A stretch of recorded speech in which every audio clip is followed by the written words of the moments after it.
Hello students, welcome to Arms Academy Digital. तो कैसे हैं आप लोग? मेरा नाम है अरुण कुमार, आपका अपना केमिस्ट्री एजुकेटर।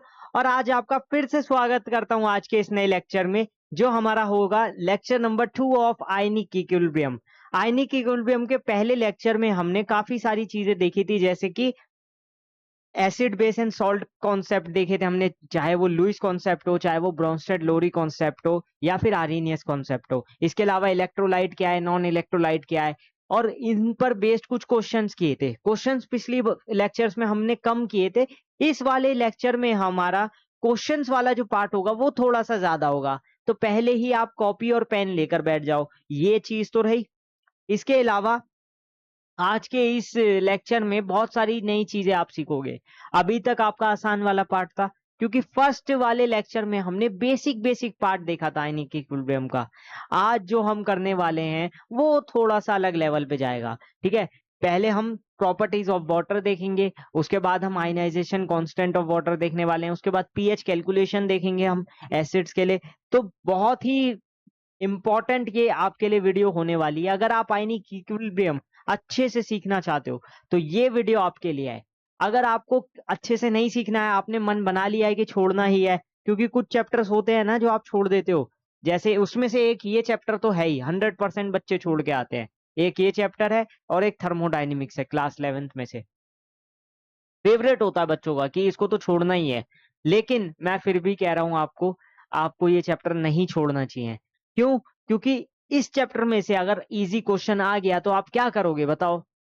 क्या करोगे फिर? हाथ पे हाथ धर के बैठे रहोगे? अगर सोचो इसमें से दो क्वेश्चन आए और दोनों क्वेश्चन आसान आए, लेकिन आप ये सोच के छोड़ के आ गए थे कि ये तो मुझे करना ही नहीं है, ये तो मेरे समझ में ही नहीं आता है, ये तो मुझसे होगा ही नहीं, तो होगा क्या पता है? आप फिर बाद में गिल्ट में जियोगे। वो गिल्ट फिर हमेशा रहेगा आपको, कि अगर मैं पढ़ लेता तो क्या होता, अगर मैंने इसको थोड़ा सा ध्यान दे दिया होता तो क्या होता। तो वो वाली चीज आपको नहीं करनी है, वही चीज को तो आपको बदलना है। और देखो, एक स्टूडेंट के लिए अब उसकी पूरी लाइफ में सबसे इंपॉर्टेंट उसके एग्जाम्स होते हैं। अगर वो एग्जाम्स को ही अपनी प्रायोरिटी नहीं रखेगा तो फिर एग्जाम्स उसको मार देंगे। सिंपल सी बात है। समझ पा रहे हो ना? अब मैं अगर बात करूं कि मुझे अगर 90 तो बहुत ज्यादा हो गए, चलो मैं थोड़े कम ले लेता हूँ, ठीक है। मुझे 80% जो पेपर है वो अटेम्प्ट करना है, और देखते हैं उसमें से कितने सही होंगे कितने गलत होंगे। ऑब्वियसली 80 के 80% तो सही नहीं हो सकते। दो तीन सवाल तो किसी के भी गलत होते हैं, कितनी भी अच्छी एक्यूरेसी हो, है ना। अगर वो 80% अटेम्प्ट कर रहा है तो उसके कम से कम 5 से 10% क्वेश्चन तो गलत होंगे। होंगे कि नहीं होंगे? बताओ जल्दी। होंगे ना? तो उसमें आपको ये लेकर चलना है कि थोड़ा बहुत ऊपर नीचे तो रहेगा, लेकिन अगर आप 80% अटेम्प्ट ही नहीं कर पा रहे हो, क्यों? क्योंकि आपने दो चैप्टर छोड़ दिए, आयनिक इक्विलिब्रियम और थर्मोडायनेमिक्स। अगर आपने दो चैप्टर छोड़ दिए, आप 80% अटेम्प्ट तक ही नहीं पहुंच रहे हो, तो आपका स्कोर क्या आएगा आप खुद सोच लो। आप अपना स्कोर स्कोर आप खुद ही सोच लो। 180 में से अगर आप केमिस्ट्री में 120 से कम ला रहे हो, तो इसका मतलब आप अपना सिलेक्शन दूर ले जाते जा रहे हो। क्योंकि ऑब्वियसली फिजिक्स थोड़ी सी टफ है। फिजिक्स में हो सकता है 100 भी ना आए, अच्छे से पढ़ने के बाद भी फिजिक्स टफ आ जाती है नीट में भी। ये आपको पता ही है, पिछली बार का पेपर आपने देख ही लिया है। तो कम से कम जो पार्ट आपको समझ आ रहा है, जो आपको पता है कि केमिस्ट्री में आप स्कोर कर सकते हो अच्छे से, उसमें आप क्यों नहीं मेहनत कर रहे हो? हमेशा इंसान को अपनी स्ट्रेंथ्स पे काम करना होता है ना। वीकनेस तो हर इंसान की होती है, कहीं ना कहीं होती है, थोड़ी थोड़ी या फिर ज्यादा। तो आपको ये चीज ध्यान देनी है। और आयनिक इक्विलिब्रियम में आपको बताऊं, बहुत ज्यादा डिफिकल्ट चैप्टर नहीं है। हाँ, कॉन्सेप्चुअल चैप्टर है। इसमें ऐसा है कि आपको पूरा पढ़ना पड़ेगा शुरू से लास्ट तक, इसमें आप बीच में नहीं छोड़ सकते, क्योंकि कहाँ से क्वेश्चन आएगा इसमें, किस टॉपिक में से क्वेश्चन आएगा आपको भी नहीं पता। अगर मैं बोल दूं पीएच कैलकुलेशन में से क्वेश्चन आएगा, अरे पीएच कैलकुलेशन के बहुत सारे टाइप के क्वेश्चंस बनेंगे यहाँ पे, ठीक है ना। स्ट्रॉन्ग एसिड स्ट्रॉन्ग बेस वाला केस अलग होगा, ठीक है। स्ट्रॉन्ग बेस वीक एसिड वाला केस अलग होगा, बहुत सारे केसेस अभी मैं आपको दिखाऊंगा, ठीक है। आयनाइजेशन कांस्टेंट के, डिसोसिएशन कांस्टेंट के क्वेश्चन आते हैं। तो आप छोड़ तो कहीं से नहीं सकते इसको। इसीलिए थोड़ा सा डिफिकल्ट पड़ता है, क्योंकि थोड़ा बड़ा चैप्टर है और क्वेश्चंस इसमें लेंदी आते हैं, मतलब कैलकुलेटिव होते हैं, कैलकुलेशन रहेगी, ये मैं पहले ही बता के चल रहा हूँ। जिसको कैलकुलेशन नहीं कर रही वो ये चैप्टर छोड़ सकता है। सिंपल। थोड़ी बहुत कैलकुलेशन आपको करनी ही पड़ेगी। ऑब्वियसली आप नीट से है, आप बायो वाले हैं, मेडिकल के हैं, आपको लगता होगा कि यार हम कैलकुलेशन क्यों करें, जहां कैलकुलेशन आती है आप वहां छोड़ देते हो, चाहे वो फिजिक्स ही क्यों ना हो, आप करते ही हो ये वाली चीज तो ना। तो देखो एक चीज मैं आपको बताऊं, कैलकुलेशन ज्यादा होने का मतलब ये नहीं होता कि क्वेश्चन हार्ड है, कभी भी नहीं होता। कैलकुलेशन ज्यादा होने का मतलब ये होता है कि उसमें मुझे थोड़ा सा ज्यादा टाइम देना पड़ेगा। मतलब एक क्वेश्चन अगर मेरा 30 सेकंड में हो रहा है तो दूसरा मेरा 1 डेढ़ मिनट लेगा। कैलकुलेशन ज्यादा होने से ये होता है। अब आप थोड़ी थोड़ी प्रैक्टिस करके चलोगे, थोड़ी थोड़ी, बहुत ज्यादा प्रैक्टिस नहीं कह रहा हूँ, थोड़ी थोड़ी हल्की हल्की प्रैक्टिस करके चलोगे तो आपको बहुत बेनिफिट मिलेगा। समझ रहे हो? इसीलिए मैं हमेशा मेडिकल वालों को बोलता हूँ कि थोड़ा सा मैथ्स पढ़ो, थोड़ा सा, बहुत ज्यादा नहीं, इतना कि आपके वो फिजिक्स केमिस्ट्री में काम आ जाए। हाँ ऑब्वियसली आपको मैथ्स के सारे कॉन्सेप्ट, सारी चीजें नहीं पढ़नी। अब वो कौन कौन से कॉन्सेप्ट है, जैसे लॉग, इस चैप्टर में भी आपको लॉग का काम आएगा। केमिकल काइनेटिक्स आप पढ़ोगे, वहां आपको लॉग का काम आएगा। तो जब आपको पता ही है कि लॉग्स का काम आने वाला है तो कम से कम आप लॉग की 1 to 10 वैल्यूज याद कर सकते हो, लॉग बेस ई पे वैल्यूज याद कर सकते हो। तो कुछ चीजें आप देख के चल सकते हो, थोड़ी बहुत कैलकुलेशन वाला पार्ट, जैसे रूट आप याद कर सकते हो, अंडर रूट, ठीक है। मैग्नेटिक मूवमेंट में भी आता है, इसमें भी आपको थोड़ा सा देखने को मिलेगा, ठीक है। तो ये रही क्या आपको करना चाहिए क्या नहीं, ये तो डूज और डोंट्स हो गए। अब मैं आपको बताता हूं इस चैप्टर के बारे में। अभी तक हमने कहाँ पढ़ा था लास्ट तक, लुइस एसिड लुइस बेस कर लिया था। अब हम उसके आगे बढ़ेंगे प्रॉपर्टीज ऑफ वाटर पे। कहाँ पर? प्रॉपर्टीज ऑफ वाटर पे, ठीक है। तो ये खोल लिया मैंने फर्स्ट पीपीटी। अब इसमें आप एक चीज देखो और मुझे बताओ अच्छे से, वाटर आपको पता है वो एसिड होता है कि बेस होता है? क्वेश्चन मेरा ये है, सबसे पहला क्वेश्चन प्रॉपर्टी ऑफ वाटर में, कि वाटर एसिड होता है या बेस होता है, जल्दी से बता दो। हम्म, हाँ, वाटर ना तो एसिड है और ना ही बेस है, और वो दोनों भी है। वो दोनों की तरह बिहेव करता है, क्योंकि एसिड की तरह भी बिहेव कर सकता है और बेस की तरह भी बिहेव कर सकता है। जैसे अगर मैं कहूं HCl से जब वाटर रिएक्ट करेगा, HCl से जब वाटर रिएक्ट करेगा तो हाइड्रोनियम आयन भी बना सकता है। और जब वो NH3 से रिएक्ट कर रहा है तो वो उसको H पॉजिटिव दे भी रहा है, उसको H पॉजिटिव दे भी रहा है, NH4 पॉजिटिव बना रहा है। तो ये तो हमने पिछली वीडियो में भी देख लिया था, ठीक है। वाटर के लिए नहीं देखा था, लेकिन हमने एसिड बेस वाले कॉन्सेप्ट में देख रखा है। आरएनएस में तो हम यही करते थे ना, एक्वस सॉल्यूशन में लेते थे, एसिड को डालते थे, अगर वो H पॉजिटिव दे इसका मतलब क्या है, वो एसिड है, और अगर वो OH निगेटिव दे तो क्या है, वो बेस है। तो उससे भी हम देख सकते हैं। तो ये चीज आपको याद रखनी है, बहुत डीप में भी नहीं जाना, कि वाटर क्या होता है, न्यूट्रल होता है, जो कि एसिड की तरह और बेस की तरह दोनों की तरह बिहेव कर सकता है, ठीक है। मेन चीज ये नहीं है, अब पेपर में ये थोड़ी आएगा कि वाटर न्यूट्रल है कि नहीं, ये तो सबको पता ही है। लेकिन मेन चीज क्या है, अब हमें इसका आयनाइजेशन, इसका प्रोडक्ट ऑफ वाटर KW निकालना है। इसके अलावा इसके पीएच पे क्वेश्चन आते हैं, समझ रहे हो? अब इसका पीएच निकालना बहुत इजी है। कैसे? न्यूट्रल है तो 7 होता है, लेकिन इसमें भी चेंजेस देखने को मिलते हैं, इसमें भी चेंजेस देखने को मिलते हैं। जैसे हम जब निकालेंगे पीएच ऑफ एसिड, तो आप देखोगे कि हम वाटर का भी कंसंट्रेशन लेके चल रहे हैं, वो वाला केस आगे आएगा, लेकिन मैं अभी आपको पहले यहां से समझा देता हूँ, ठीक है। देखो सबसे पहले सेल्फ आयनाइजेशन ऑफ वाटर। अब सेल्फ आयनाइजेशन ऑफ वाटर का मतलब यह है कि वाटर खुद आयनाइज्ड हो रहा है। अब आयनाइज्ड होने का मतलब क्या है, कि अपने आयंस में टूटना। वो वाटर के पास क्या है, H2O। क्या है? H2O। अब ये किस में टूट सकता है, जल्दी बताओ। अगर मैं सिंपली बात करूं तो H पॉजिटिव में और OH निगेटिव में टूट सकता है कि नहीं? H पॉजिटिव और OH निगेटिव इन दोनों में ही टूटेगा। और मैं आपको बताना चाहूंगा, वाटर के केस में H पॉजिटिव की कंसंट्रेशन और OH निगेटिव की कंसंट्रेशन बराबर होती है, इसकी कंसंट्रेशन बराबर हो जाती है। मतलब जितनी कंसंट्रेशन हाइड्रोनियम आयन की है उतनी ही हाइड्रोक्साइड आयन की है। इसीलिए तो इसको हम एसिड और बेस दोनों की तरह बिहेव करते हैं, ऐसा मानते हैं, इसीलिए इसको न्यूट्रल मानते हैं। So pure water is neither acidic और बेसिक, ना ही एसिडिक है ना ही बेसिक है, प्योरली यह है क्या, न्यूट्रल है, ठीक है। समझ लो, एक तरीके से एम्फोटेरिक वाला बिहेवियर ये शो कर देता है, अगर एसिड बेस के बीच में हम बात करें, ठीक है ना। अब देखो इसकी एक कंसंट्रेशन निकाल लेते हैं, इसकी क्या निकालेंगे, कंसंट्रेशन। अब आप कहोगे कि इसकी कंसंट्रेशन कैसे निकालेंगे, इसके लिए तो हमें मोल्स पता होने चाहिए, इसके लिए तो हमें वॉल्यूम पता होना चाहिए। मैं कहता हूँ बिल्कुल ठीक कह रहे हो आप, मोल्स पता होने चाहिए, वॉल्यूम पता होना चाहिए, लेकिन क्या मैं उसको निकाल नहीं सकता? अरे सिंपल सी बात है, डेंसिटी पता है मुझे वाटर की, क्या होती है 1 ग्राम पर ml, क्या होती है 1 ग्राम पर ml, ठीक है ना? इसकी डेंसिटी है 1 ग्राम पर ml। हाँ ठीक। और एक और चीज मुझे इसके बारे में पता है, क्या? 1 ग्राम पर ml। इसके अलावा क्या पता है? Molar mass. मोलर मास कितना होता है? 18। 18 ही होता है ना, ठीक है। मोलिकुलर मास 18 होता है वाटर का। अब दो चीजों से मैं सारी चीजें निकाल सकता हूँ। 1 ग्राम पर ml का मतलब है 1 ml में 1 ग्राम, 1 ml में 1 ग्राम, तो 1 लीटर में कितना होगा? यानी 1 लीटर वॉल्यूम अगर मैं ले लूं तो 1 लीटर में कितना हो जाएगा? 1000 ग्राम हो जाएगा। कितना होगा? 1000 ग्राम होगा। यही मेरा मास हो जाएगा, यही मेरा क्या हो जाएगा? मास हो जाएगा। इसके अलावा और चीज मैं बताऊं आपको, मोलर मास गिवन है तो नंबर ऑफ मोल्स निकाल लो, कितना हो जाएगा? नंबर ऑफ मोल्स होता है given mass upon molar mass. Given mass हो गया 1000 अपॉन मोलर मास 18, और इसको सॉल्व करने पर मुझे कितना मिला? ये हुआ 55.5, ठीक है। नंबर ऑफ मोल्स कितने आ गए? 55.5, और वॉल्यूम लिया था 1 लीटर, तो इसकी जो कंसंट्रेशन या मोलरिटी कहूँ वो क्या हो जाएगी? n अपॉन वी, यानी कि 55.5, क्योंकि वॉल्यूम तो 1 लीटर है।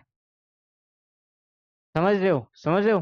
ठीक है। अब ये मैंने आपको करके दिखा दिया है कि वॉल्यूम से हमें पता चल गया, अगर 1 ग्राम पर ml है डेंसिटी, यानी कि वॉल्यूम 1 ml में 1 ग्राम है वेट। और अगर मुझे लीटर में लेना है वॉल्यूम, क्योंकि वॉल्यूम ऑफ सॉल्यूशन लीटर में लेते हैं जब हम कंसंट्रेशन निकालते हैं, तो 1 लीटर में कितने ग्राम होंगे? 1000 ग्राम होंगे। जल्दी बताओ देख के, ऐसा होगा कि नहीं?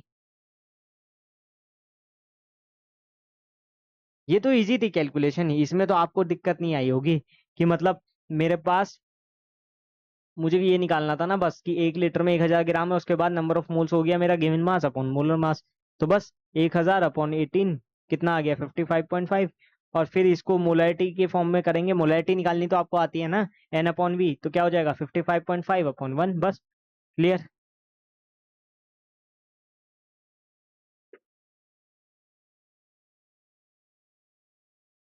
जल्दी से देखो इसको,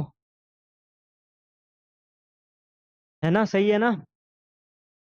अब देखो, ये वाली चीज तो क्लियर हो गई होगी, इसको मैं एक और बार नेक्स्ट स्लाइड में भी दिखा देता हूँ। इस टाइप से आप देख सकते हो, मोलैरिटी इसमें डायरेक्ट कर रखा है। कैसे निकाला?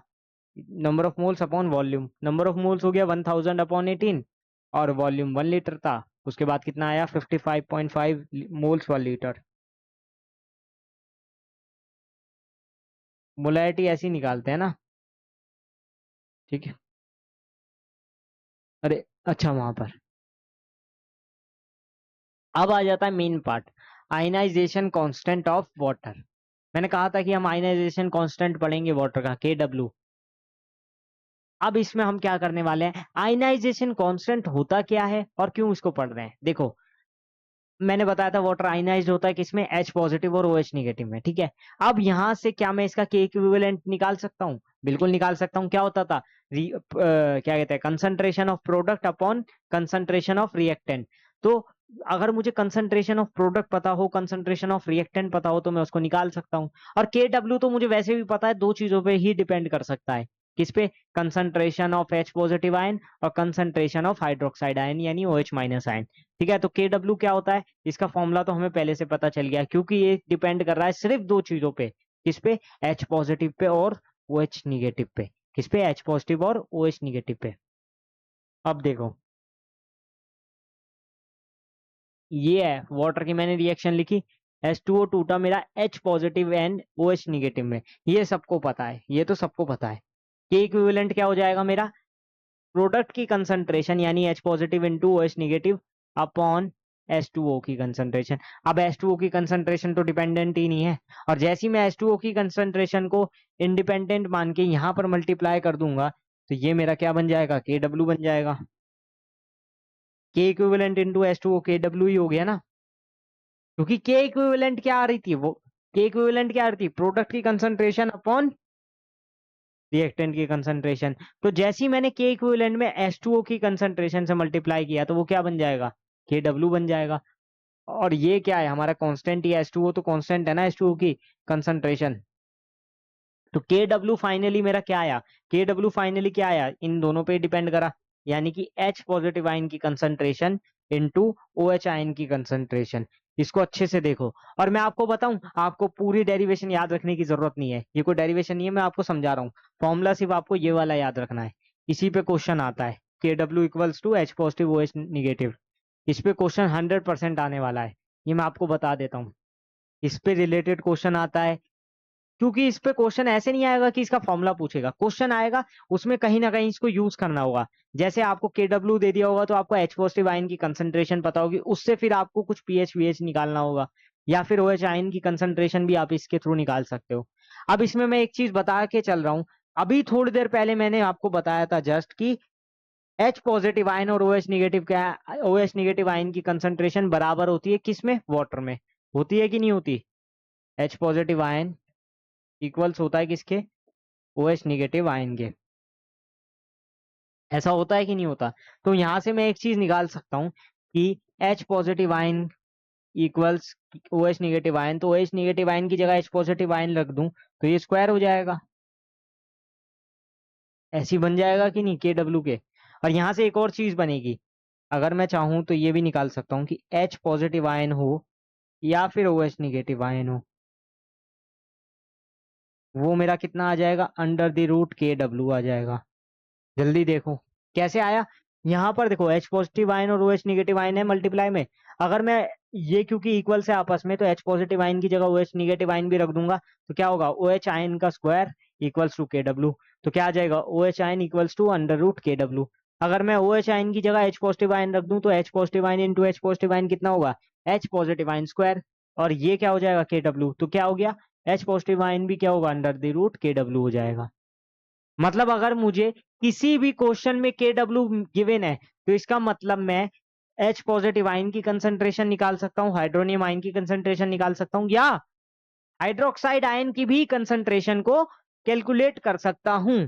कैसे, ऐसे, इस फॉर्मूले से हमें ये चीज का पता चलता है। समझ पा रहे हो, थोड़ा सा आपको ध्यान देना है, थोड़ा सा, बहुत ज्यादा नहीं। ओके, आगे बढ़ते हैं। KW, the product of the molar concentration of H positive and OH negative ion। तो KW हमारा क्या है, product of molar concentration of H positive and OH negative ion. यहाँ फॉर्मूले से भी पता चल रहा है, इसकी कंसंट्रेशन इनटू इसकी कंसंट्रेशन, तो इनका प्रोडक्ट, प्रोडक्ट मतलब मल्टीप्लीकेशन, तो इनके प्रोडक्ट के बराबर ही KW है। KW अगर आपसे कोई पूछे आयनाइजेशन कांस्टेंट क्या होता है आज के बाद वाटर का, तो वो आप बता सकते हो, it is the product of molar concentration of H positive ion and OH negative ions. क्योंकि वाटर किस में टूट रहा है, H पॉजिटिव आयन और OH निगेटिव आयन में टूट रहा है। ठीक है, यहाँ पर एक और चीज देखो, 25 डिग्री सेल्सियस यानी लगभग रूम टेम्परेचर पे, लगभग रूम टेम्परेचर पे एक्सपेरिमेंटल डेटा है, KW की वैल्यू आती है 10⁻⁻14। कितनी आती है, 10⁻⁻14। ये भी याद रखना है आपको, याद हो जाएगा आपको धीरे धीरे, ऐसा बहुत ज्यादा आपको सोचने की जरूरत नहीं है, बहुत ज्यादा आपको दिमाग लगाने की जरूरत नहीं है, सोचने की जरूरत नहीं है, ये सारी चीजें हो जाएगी। ठीक है, KW आपका कितना होता है, एक्सपेरिमेंटल डेटा है 25 डिग्री सेल्सियस पे 10⁻⁻14। अब यहां से आप हाइड्रोनियम आयन की कंसंट्रेशन और हाइड्रोक्साइड आयन की कंसंट्रेशन निकाल सकते हो। जब आपको पता है कि इसकी वैल्यू एक फिक्स्ड है, तो आप H पॉजिटिव आयन और OH निगेटिव आयन की निकाल सकते हो ना। अभी थोड़ी देर पहले मैंने आपको एक फॉर्मूला बताया था कि चाहे H पॉजिटिव आयन हो या फिर OH निगेटिव आयन हो, दोनों ही केस में हम क्या लिखते थे, अंडर द रूट KW लिखते थे, अंडर द रूट KW लिखते थे कि नहीं लिखते थे, हाँ या ना में जवाब दो सीधे सीधे। हाँ, अभी पढ़ा था, आप झूठ मत बोलना, नहीं बताया। तो यहां से अगर मुझे KW की वैल्यू रूम टेम्परेचर में निकालनी हो तो क्या होगी, अंडर द रूट 10⁻⁻14 होगी। कितनी होगी, 10⁻⁻14 होगी। और देखो मैंने अभी आपको थोड़ी देर पहले बताया था वीडियो स्टार्ट होने से भी पहले कि थोड़ा बहुत मैथ्स करके चलो, थोड़ा सा मैथ्स करके चलो। मैंने कहा था लॉग हो गया, रूट हो गया, या बेसिक मल्टीप्लीकेशन है, कुछ ट्रिक्स है, वो आपको याद करके चलनी है, वो आपके आगे काम ही आएगी, आपको फायदा ही देगी, ये मैं गारंटी से कह सकता हूँ। और यहाँ पर भी देखो रूट के लिए मैंने कहा था, और रूट का पार्ट यहाँ पर आपको देखने को मिल रहा है। अब इसको कैसे सॉल्व करेंगे? देखो सिंपल सी बात है, कभी भी अंडर रूट लगने का मतलब है उसकी पावर को 1/2 कर दो। जैसे अगर मैं लिखता हूँ 4, ये 2 का स्क्वायर होता है। अगर मैं अंडर रूट 4 लिख रहा हूँ तो इसका मतलब इसकी पावर क्या हो जाएगी? 1/2 हो जाएगी। 4 की पावर 1/2, जो कि क्या होता है? 2 की पावर 2 इंटू 1/2। इससे ये कैंसिल, कितना है? 2 की पावर 1 या 2। ये मैं आपको बता रहा हूँ, ये तो आपको वैसे भी पता है, अंडर रूट आपको 20 तक तो वैसे ही आते हैं, है ना? ये तो जस्ट मैंने आपको समझाने के लिए किया। तो यहाँ पर भी हम ऐसा ही करेंगे। तो 10 की पावर -14 इंटू 1/2 कितना हो जाएगा? 10 की पावर -7 हो जाएगा। जल्दी से चेक करो। 10 की पावर -14 इंटू 1/2 या 10 की पावर -14/2 कितना हो जाएगा? 10 की पावर -7 हो जाएगा। इतना ही आएगा ना? अंडर रूट निकालना तो आता होगा। तो यहाँ से हमारी हाइड्रोनियम आयन और OH नेगेटिव आयन की कंसंट्रेशन कितनी होगी? 10 की पावर -7 होगी। बताओ जल्दी, क्लियर है कि नहीं? तो एक चीज हमें और पता चल गई कि रूम टेम्परेचर पे हाइड्रोनियम आयन हो या हाइड्रोक्साइड आयन हो, उसकी कंसंट्रेशन है 10 की पावर -7। जल्दी से बता दो, ये बात क्लियर हो गई कि नहीं? वाटर के लिए, हर किसी के लिए नहीं, वाटर के लिए। कभी आप सबके लिए यही लगाओ कि अरे NaOH है, इसके लिए भी 10 की पावर -7 रख दो। ऐसा कुछ नहीं है, ऐसा बिल्कुल भी नहीं है। देखो ये सिर्फ और सिर्फ वाटर के लिए हम यूज कर सकते हैं। वाटर के केस में ही हम बोल सकते हैं कि एट रूम टेम्परेचर ये कंसंट्रेशन रहेगी। क्यों? क्योंकि एक्सपेरिमेंटल डेटा है KW के लिए, और KW से रिलेट करके हमने H पॉजिटिव OH नेगेटिव को निकाला है। जल्दी से देखो, और ये जो ऊपर मैंने बताया ना, ये याद करने का तरीका है। H positive ion OH negative ion under the root KW होता है, अभी थोड़ी देर पहले मैंने समझाया, और उसी से हमने इसको निकाल दिया बस। यहाँ से भी देख सकते थे वैसे। H positive OH negative ion बराबर है, तो H positive ion square equals to 10 की पावर -14, यानी H positive ion equals to under root 10 की पावर -14, वही वाली बात आ जाती। तो वो कैसे भी आप कर सकते हो। अब यहाँ देखते हैं degree of ionisation of water. अब वाटर की आयनाइजेशन क्या होती है? वाटर की आयनाइजेशन होती है H पॉजिटिव OH नेगेटिव, इन दोनों में ही टूटता है। अब इसका अगर मुझे डिग्री ऑफ आयनाइजेशन निकालना हो, हमने डिग्री ऑफ डिसोसिएशन पढ़ा था ना, number of moles dissociated upon number of moles initially taken, ये होता था। इसमें भी वही करना है, सेम टू सेम। वहां हम केमिकल इक्विलिब्रियम में पढ़ते थे डिग्री ऑफ डिसोसिएशन, यहाँ पर हम पढ़ेंगे डिग्री ऑफ आयनाइजेशन, क्योंकि वहां पर डिसोसिएट होते थे और वहां पर आयनाइजेशन वाला काम नहीं हो रहा था, यहाँ पर आयनाइजेशन वाला काम हो रहा है। क्यों? क्योंकि आयनिक इक्विलिब्रियम है। क्या है? Ionic equilibrium. तो यहाँ पर हम पढ़ेंगे डिग्री ऑफ आयनाइजेशन। लेकिन जिसने डिग्री ऑफ डिसोसिएशन पढ़ा है ना, अल्फा या ए जिससे भी हम डिनोट करते थे, उसके लिए डिग्री ऑफ आयनाइजेशन समझना कुछ नहीं है, कुछ भी नहीं है, मैं सच बता रहा हूँ। डिग्री ऑफ आयनाइजेशन ऐसे ही हलवा लगेगा। उसको हम अल्फा से डिनोट करते थे, इसको ए से डिनोट कर लेंगे, थोड़ा सा डिफरेंस दिखा देंगे बस। ये डिग्री ऑफ आयनाइजेशन है, ऐसे ही डिनोट करते हैं। ठीक है? उसको किससे डिनोट करते थे? अल्फा से। और इसको डिनोट करेंगे ए से। फॉर्मूला वही है, number of moles dissociated, number of moles initially taken. ठीक है? केमिकल इक्विलिब्रियम अगर आपने अच्छे से पढ़ रखा है ना, तो ये वाला चैप्टर आपके लिए 50% वैसे ही हो गया। केमिकल इक्विलिब्रियम जिसको अच्छे से आता है उसके लिए ये चैप्टर पढ़ना बहुत ईजी है। अब देखो, H positive ion OH negative ion, उसकी कंसंट्रेशन कितनी है? 10 की पावर -7 है। और नंबर ऑफ मोल्स कितने टेकन है इनिशियली? अब आप कहोगे ये 55.55 कहाँ से आया? अरे अभी मोलर कंसंट्रेशन देखी थी ना, फिर से रिवाइज करवाना पड़ेगा तुम लोगों को। अरे क्या होती थी डेंसिटी? 1 ग्राम/ml। 1 ml में 1 ग्राम, तो 1000 ml में कितने? वो 1000 ml मतलब 1 लीटर में कितने? 1000 ग्राम। ये होता था मेरा मास, मोलर मास 18। तो नंबर ऑफ मोल्स कितने आ गए? m/m, यानी कि 1000/18 कितना हो गया? सॉल्व करने पर 55.5। समझ पा रहे हो ये चीज को? हम्म। तो यहां से देखो, अब ये चीज आप रख दो, नंबर ऑफ मोल्स डिसोसिएटेड, कितने मोल्स डिसोसिएट हुए, ये हमें पता है, क्यों? क्योंकि H पॉजिटिव आयन और OH निगेटिव आयन ये दोनों में डिसोसिएट हुए, और H पॉजिटिव आयन हो या OH निगेटिव आयन हो, ये हमें पता है इसका रूम टेम्परेचर पे तो फिक्स है कंसंट्रेशन कितना, 10⁻⁷। अभी पिछली स्लाइड में ही देखा है मैंने, पिछली स्लाइड में ही हमने चेक कर लिया था। तो यहाँ से इसकी वैल्यू रख दी 10⁻⁷ upon number of moles initially taken, वो हो गए 55.5। अब इसको जैसे ही मैं सॉल्व करूंगा तो ये ऊपर जाएगा, ये ऊपर जाएगा, तो इसको मैं ऐसे लिख सकता हूँ सॉल्व करने के लिए, इजी करने के लिए 100/100 से मल्टीप्लाई कर लेते हैं, 100/100 से। तो जैसे ही मैंने 100/100 से यहाँ पर मल्टीप्लाई किया, देखो इस चैप्टर में कैलकुलेशन अच्छी खासी देखने को मिलेगी आपको। तो ये देखो, ये वाली पावर ऊपर जाएगी तो 10⁻⁹ बन जाएगी, और 100/55.5 ही कितना आ जाएगा, 1 पॉइंट, आई थिंक 1.8 1.9 के बीच में आएगा।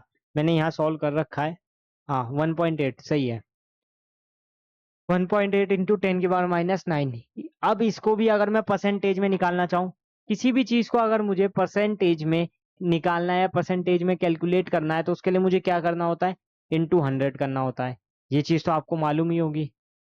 अगर किसी में मैं इंटू 100 कर देता हूँ तो वो क्या हो जाती है, परसेंटेज में चेंज हो जाती है। वहां पर भी तो हम यही करते थे, जैसे अगर किसी का डिग्री ऑफ डिसोसिएशन 0.6 आता था, तो हम क्या करते थे, इंटू 100 करते थे और क्या निकालते थे, 60% डिसोसिएट हुआ। अगर कोई 40% डिसोसिएट हुआ, इसका मतलब उसका डिग्री ऑफ डिसोसिएशन कितना है, 0.4 है। तो ये ऐसे ही यहाँ पर है, ये बहुत ही कम आ रहा है डिग्री ऑफ आयनाइजेशन, आप देख रहे हो। अब इसमें इंटू 100 करेंगे जैसे ही, तो क्या होगा,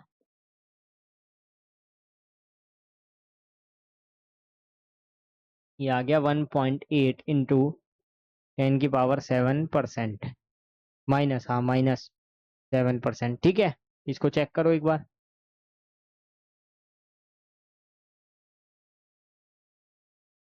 अब यहाँ पर देखो, absolute dissociation constant of water.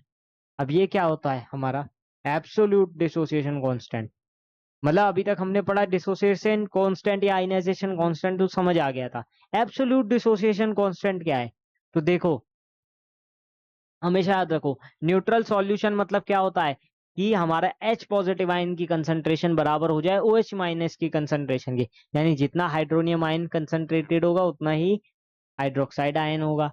और एसिडिक सॉल्यूशन में हम क्या मान के चलते थे, किसकी कंसंट्रेशन ज्यादा होनी चाहिए, अरे ये तो आपने क्लास 10th में भी पढ़ा होगा, acidic basic nature, acid base and salt आता था ना क्लास 10 में सेकंड चैप्टर, उसमें भी आपने अच्छे से पढ़ा होगा कि आपकी जो कंसंट्रेशन होती है हाइड्रोनियम आयन की, अगर वो ज्यादा है तो इसका मतलब क्या है, वो एसिडिक है।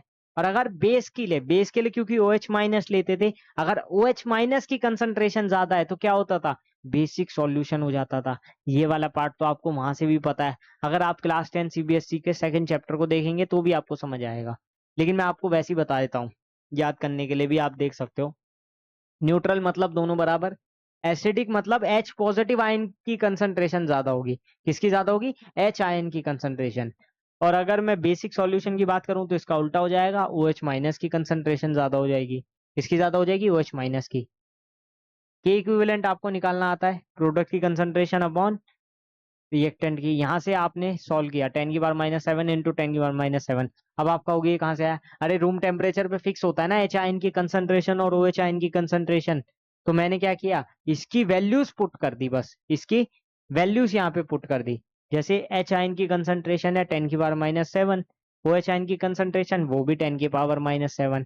अब इसको जब मैं सॉल्व करूंगा तो ये ऊपर आ गया 10⁻⁻14 अपॉन ये हो गया 55.5, है ना। अब 100/100 से वही हमेशा की तरह कैलकुलेट करने के लिए मल्टीप्लाई कर देंगे 100/100 से।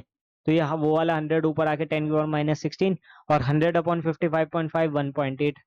अभी थोड़ी देर पहले ये वाली कैलकुलेशन करनी मैंने सिखाई है, बार बार सिखाने की जरूरत नहीं है, आप समझ तो जाएंगे। इसको देख लो एक बार।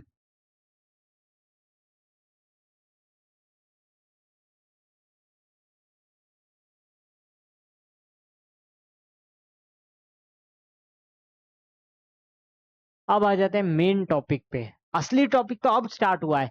अभी तक तो मैं आपको सिर्फ जो है ना क्या कहते हैं पॉलिशिंग कर रहा था, असली जो क्रीम है वो ये है। ये वाला जो टॉपिक है ये आपका सबसे इंपॉर्टेंट टॉपिक है। इस चैप्टर का मैं अगर बात करूं तो पीएच पे ही ज्यादा क्वेश्चंस आते हैं। अब यहाँ तो अभी हम पीएच के थोड़े बहुत क्वेश्चन ही देखेंगे, शायद हम एसिड एसिड वाला केस ही आज कर पाएंगे, बेस वाला केस शायद हम कल करेंगे। लेकिन मैं आपको बताऊं, अगर आपने एसिड बेस दोनों का केस अच्छे से कर लिया ना पीएच स्केल में, और इसके सारे फॉर्मूलाज आपने रिवाइज कर लिए, इसके सारे फॉर्मूलाज पे एक एक क्वेश्चन या दो दो क्वेश्चन आपने कर लिए, मैं बता रहा हूँ आपको, याद रखो बॉस, आपकी जो तैयारी है ना फिर इस चैप्टर की, या फिर कहूँ पूरी केमिस्ट्री की, बहुत अच्छी हो जाएगी। मैं बता रहा हूँ क्वेश्चन आएगा इसके ऊपर, पीएच स्केल पे, पीएच के कैलकुलेशन पे क्वेश्चन हमेशा आता है। और पीएच स्केल तो आपको पता होगा, पीएच स्केल तो आपको पता होगा, क्लास 10 से पता है। 0 to 7 क्या होता है? एसिडिक। और 7 के बाद क्या हो जाता है? बेसिक। और 7 पे क्या होता है? न्यूट्रल होता है। क्या होता है? न्यूट्रल। उसकी थोड़ी सी बात करेंगे हम। जैसे यहाँ बीच में है 7, यहाँ है 0, यहाँ है 14। तो यू नो दैट, थोड़ा बहुत जो आपको आइडिया है कि अगर मैं इसको पॉइंट मानूं तो यहाँ से मेरा यहाँ तक क्या हो जाएगा? एसिडिक हो जाएगा, इतना तो पता है। और यहाँ से यहाँ तक क्या हो जाएगा? बेसिक हो जाएगा। बताओ, इतना तो आपको आइडिया है ही ना, इससे कम आइडिया तो आपको नहीं होगा इसका, थोड़ा बहुत तो, क्योंकि आप जानते हो। तो जो कंसंट्रेशन है ना मेरी एच आयन की, वो हम सिंपली निकल लिख सकते हैं, वो हम सिंपली लिख सकते हैं पीएच में। कैसे लिख सकते हैं पीएच की वैल्यू? ये फॉर्मूला आपको याद करके चलना है पीएच का। PH equals to minus log H positive. ठीक है। अब ये एच पॉजिटिव क्या है? कंसंट्रेशन ऑफ हाइड्रोनियम आयन किसी भी चीज में। ठीक है। तो एच पॉजिटिव आयन की कंसंट्रेशन हो गई। तो अगर मैं concentration of H positive ion निकाल लूं किसी का भी, जिसका मुझे निकालना हो, सपोज करो HCl है, सपोज करो H2SO4 है, अगर उसके लिए मुझे कंसंट्रेशन बतानी हो तो मैं बता सकता हूँ एच पॉजिटिव आयन की। क्यों? क्योंकि वो एच आयन देते हैं, क्योंकि वो एसिड्स है। तो एसिड्स के केस में तो एच पॉजिटिव आयन निकालने हैं। अब आप पूछोगे बेस के केस में भी एच पॉजिटिव आयन निकालेंगे? मैं कहता हूँ हाँ निकाल सकते हो। उसमें फिर पीओएच निकलेगा, लेकिन उसमें वहां पर हमें हाइड्रोक्साइड आयन देखना होगा। क्या देखना होगा? हाइड्रोक्साइड आयन, यानी OH माइनस आयन। उसमें फिर हम पीओएच निकालते हैं, फिर पीएच निकालते हैं। तो पीएच हम उसमें निकाल सकते हैं, ऐसी बात नहीं है नहीं निकाल पाएंगे, लेकिन उसका केस हम बाद में करेंगे बेस का। अभी आज हम एसिड का केस करेंगे, सिर्फ और सिर्फ एसिड का। ठीक है। ये फॉर्मूला आपको याद करके चलना है। यहाँ पर अब देखो, pH is defined as negative logarithm of activity of H ions. अब पीएच को मैंने कैसे लिखा? Minus log H positive. यानी एच पॉजिटिव मेरा क्या है? Activity of H positive ions. क्या है? Activity of H positive ions. अब यहाँ देखो, activity of H positive ion का मतलब है concentration of free H ions और hydronium ions in a dilute solution. अब डाइल्यूट सॉल्यूशन क्या है, कंसंट्रेटेड सॉल्यूशन क्या है? बहुत बच्चे इसमें ही कंफ्यूज रहते हैं हमेशा। अरे सिंपल सी बात है, ये है, सपोज करो मेरी बॉटल है, ये दिख रही है।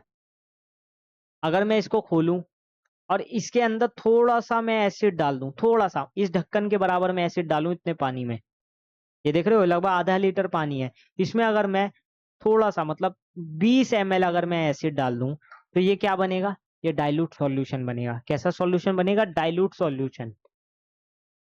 अब ये आपको समझ आया? अब अगर मैं एक गिलास लूं और उसमें मैं भर भर के एसिड डाल दूं और थोड़ा सा पानी डालूं, थोड़ा सा पानी डालूं, अब कुछ लोगों को कुछ अलग ही सोच रहे हैं वो, कि मतलब गिलास में पानी के साथ मिक्स करने वाला, तो वैसा कोई सीन नहीं है, मैं एसिड की बात कर रहा हूँ। वैसे आप कहाँ चले गए थे? ठीक है चलो। तो डाइल्यूट और कंसंट्रेटेड का मतलब आपको समझ आ गया। डाइल्यूट मतलब क्या है ये भी आपको समझ आ गया। डाइल्यूट मतलब जिसमें आपका एसिड कम है और वाटर ज्यादा है। और कंसंट्रेटेड मतलब जिसमें आपका वाटर कम है, एसिड ज्यादा है, तो कंसंट्रेशन ज्यादा हो जाएगी, इसलिए उसको कंसंट्रेटेड बोलते हैं। और डाइल्यूट मतलब जिसमें वाटर ज्यादा है, एसिड थोड़ा सा है, उसको हम क्या बोलते हैं? डाइल्यूट सॉल्यूशन बोलते हैं। ठीक है। जैसे जो हमारे हाईली या फिर स्ट्रॉन्ग एसिड्स होते हैं, उसको हम ज्यादातर डाइल्यूट रखना पसंद करते हैं वाटर के साथ। जैसे HCl है, H2SO4 है, HNO3 है, जो कि बहुत हाई एसिड होते हैं, जो कि बहुत ही हाईली रिएक्टिव होते हैं। ठीक है। अब यहाँ पर देखो, pH scale was marked from 0 to 14 with the central point at 7 at 25 degree Celsius taking water as a solvent. ये आपको पता है एक्वस सॉल्यूशन का मतलब ही क्या होता है कि उसमें सॉल्वेंट क्या है, वाटर है। सॉल्वेंट क्या है, वाटर। तो यानी कि मैंने उसको तो फिक्स रखा है कि मेरा सॉल्वेंट वाटर रहेगा, सॉल्यूट चेंज होता रहेगा, सॉल्यूट कुछ भी हो। अगर मुझे लिक्विड लिक्विड सॉल्यूशन बनाना है, अगर मुझे यहाँ पर अगर मुझे देखना है कि मुझे लिक्विड सॉलिड सॉल्यूशन बनाना है, वो भी मैं कर सकता हूँ। लेकिन एक्वस सॉल्यूशन का मतलब ही होता है कि उसमें सॉल्वेंट क्या होगा, फिक्स्ड होगा, और वो वाटर होगा, तभी उसको एक्वस सॉल्यूशन बोलेंगे, है ना। पता है ना आपको। अब देखो 0 to 14 देख रहे हैं हम, और 7 पे 25 डिग्री सेल्सियस पे वाटर को हमने सॉल्वेंट रखा है। ये वाली बात आपको समझ आ गई होगी। इससे हम एक चीज निकालने वाले हैं। In general for any quantity X we can define a term p X. अब ये पी एक्स कुछ नहीं है, पीएच का फॉर्मूला है। जैसे अभी मैंने पीएच का फॉर्मूला याद कराया ना आपको, हाइड्रोनियम आयन के लिए क्या होता था, minus log H positive ion. वैसे ही अब हम निकालेंगे पीओ एच। क्या निकालेंगे, पीओ एच। इसलिए पी एक्स बोल देते हैं, एक्स या तो एच होगा या फिर ओ एच होगा, समझ रहे हो। तो अगर इस फॉर्मूले से आप देखो p X equals to minus log H. अगर एक्स की बात कर रहे हो तो यहाँ पी एच रख दो, यहाँ पर एच पॉजिटिव आयन रख दो। अगर आप ओ एच की बात कर रहे हो, यहाँ ओ एच रख दो और यहाँ ओ एच रख दो। तो दोनों फॉर्मूले आपको याद हो जाते हैं, पीएच का भी और पीओएच का भी। ये याद करने का तरीका है। वैसे आप डायरेक्टली याद कर लो, पीएच क्या है, minus log H positive. POH क्या है, minus log O H negative. बस यही तो करना था। देखो इसको, इन दो फॉर्मूले पे क्वेश्चंस बहुत ज्यादा आएंगे, इसलिए मैं आपको बता रहा हूँ। इसको अच्छे से देख लो एक बार। लो, क्वेश्चन का नाम लिया और क्वेश्चन हाजिर। अब होगा असली गेम स्टार्ट इस चैप्टर में, क्योंकि मेन चीज तो है ही क्वेश्चंस। आते ही ज्यादातर सबसे ज्यादा क्वेश्चंस ही है, और आपका दिमाग खराब करते हैं, क्योंकि बहुत बच्चों को पसंद नहीं होता है चैप्टर। इसीलिए नहीं पसंद होता क्योंकि इसमें क्वेश्चंस ज्यादा है। लेकिन मैं आपको बताऊं, ये फायदा है इस चैप्टर का कि इसमें से थ्योरेटिकल या फिर बहुत ज्यादा डीपली क्वेश्चन नहीं पूछता है। इसमें से फॉर्मूला बेस्ड क्वेश्चन ही आते हैं। ज्यादातर मैंने देखा है कि फॉर्मूला बेस्ड क्वेश्चन होते हैं। अब हाँ, हार्ड क्वेश्चन देखो, आपका पेपर मैं सेट नहीं कर रहा हूँ, कोई भी सेट कर रहा है, उसका मुझे आइडिया नहीं है। तो हो सकता है कि हार्ड भी आ जाए, लेकिन एक चीज तो कंफर्म है कि फॉर्मूला बेस्ड क्वेश्चन ही आएगा, ये कंफर्म है। बहुत ज्यादा बड़ा क्वेश्चन नहीं आएगा, क्योंकि नीट में 1 मिनट के टाइम में वो इतना बड़ा क्वेश्चन नहीं दे सकता है आपको, जितना बड़ा जेई में आ सकता है। ऑब्वियसली जेई में ये चैप्टर बहुत डिफिकल्ट आता है, ये मैं मानता हूँ कि जेई में सबसे डिफिकल्ट चैप्टर ये है इक्विलिब्रियम, जो वो छोड़ देते हैं, क्यों, उनका बहुत डिफिकल्ट आ जाता है। जेई एडवांस है तो बहुत ही अच्छा क्वेश्चन आता है इसमें से। जेई मेंस हो, जेई एडवांस हो, दोनों में आते हैं इसके क्वेश्चन भर भर के, ठीक है ना, इक्विलिब्रियम में से। अब यहाँ पर देखो, इस क्वेश्चन की बात करता हूँ। What is the pH of 0.01, अच्छा 0.001 M H2SO4। हाँ, अब देखो मैं आपको ये निकालना सिखाता हूँ। मैं HCl भी ले सकता था, HCl के केस में क्या होता, बहुत इजीली निकल जाता। लेकिन मैंने जान पूछ के H2SO4 लिया, क्योंकि मुझे पता था बच्चे इसमें गलती करेंगे। आपने क्वेश्चन पढ़ लिया, आप देखो ध्यान से देखो, यहाँ पर कंसंट्रेशन किसकी गिवन है, H पॉजिटिव आयन की, वो कितनी आएगी, नहीं कंसंट्रेशन H2SO4 की, H पॉजिटिव आयन की पहले मुझे निकालनी पड़ेगी। अब देखो H2SO4 किस किस में टूटता है, H2SO4, अगर मैं जनरली बात करूं तो 2H पॉजिटिव आयन और SO4-2, जनरली इसी में टूटेगा ना, ठीक है।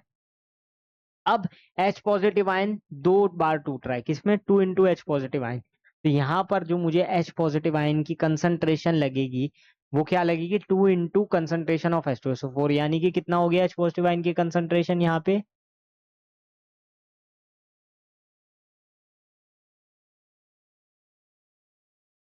2H आयन आ रहे हैं ना, तो × 2 हो जाएगी टोटल कंसंट्रेशन। कितनी आई, 0.002 M। ये समझ आ गया क्यों, क्योंकि देखो 2H positive ion, 2 hydronium ion है, तो यहाँ पर जो कंसंट्रेशन होगी वो भी तो मल्टीप्लाई बाय 2 होगी, तभी तो हमारी जो H पॉजिटिव की टोटल कंसंट्रेशन आएगी वो आएगी। अदरवाइज कैसे आएगी बताओ। तो इसको चेक करो। अब देखो पीएच क्या निकालेंगे, पीएच निकालेंगे minus log H positive, minus log, यानी कि H पॉजिटिव की वैल्यू कितनी आई अब, 0.002। अब इसको सॉल्व करने का तरीका क्या है, देखो 0.002 को आप मान लो, मान क्या लो, होता ही है 2 × 10⁻³ चेक करो, एक पावर यहाँ लेगा, एक पावर यहाँ लेगा, एक पावर यहाँ, 2 × 10⁻³ भी तो लिख सकते हैं इसको। अब इसको जैसे ही मैं ये लिखूंगा, इसको सॉल्व करना इजी हो जाएगा। ये पहला सवाल है इसलिए मैं आपको पूरा सॉल्व करके दिखा रहा हूँ, आगे आपको समझ आ जाएगा। जेई वाले तो फटाफट कर लेते हैं, उनकी मैथ्स अच्छी होती है, वो कर लेते हैं, लेकिन नीट वालों को बताना पड़ता है। अब देखो लॉग की प्रॉपर्टी होती है, इसलिए मैंने कहा था लॉग और रूट, ये दो चीजें हैं जो आप अच्छे से कर लो। तो लॉग की प्रॉपर्टी होती है log mn की, log m plus log n, यही होती है ना। तो यहाँ पर इसको हम तोड़ सकते हैं, -log 2 और माइनस माइनस प्लस हो जाएगा, क्योंकि ये बाहर आ जाएगा 3log 10। अब आपने कहा इसको ऐसे कैसे लिख दिया, अरे सिंपल है, log mn होता है log m प्लस n, और log m की पावर n अगर ऐसे कभी भी लिखा है तो इसको हम पावर को आगे ले आते हैं, इसको ऐसे लिख लेते हैं n log m, n log m। Basic class 10th की प्रॉपर्टी है ये, ठीक है, थोड़ा बहुत लॉग आपने पढ़ा होगा लोगरिथम। तो यहाँ पर था भी तो ऐसे ही, यहाँ पर जैसे लिखा था -log 10⁻³ ऐसे ही लिखा था ना। तो इसको मैंने क्या किया, ये -3 को आगे ले आया, और -3 आगे आते ही ये 3log 10 हो गया। सिंपली ऐसे कंपेयर करो ना, ये m जो है 10 है और n जो है -3 है, तो इसको जैसे ही मैं यहाँ लाया तो माइनस माइनस प्लस 3 × log 10 हो गया। यहाँ पर ऐसे ही लिखा है मैंने। और अब देखो इसको मैं लिख सकता हूँ, ये तो पूरा का पूरा 1 हो जाएगा, पूरा का पूरा क्या हो जाएगा 1, तो ये हो जाएगा +3, और ये हो जाएगा log 2 की वैल्यू होती है -0.3010, प्लस ये हो गया 3, log 10 की वैल्यू 1 होती है, log 1 की वैल्यू 0 होती है, याद रखो। और log 1 से लेके log 10 तक की वैल्यूज आपको अच्छे से याद करके चलनी है। और ये वाली जो बेसिक प्रॉपर्टी है, log m/n होता है तो log m - log n लिखते हैं, ये वाली प्रॉपर्टी भी पता होनी चाहिए।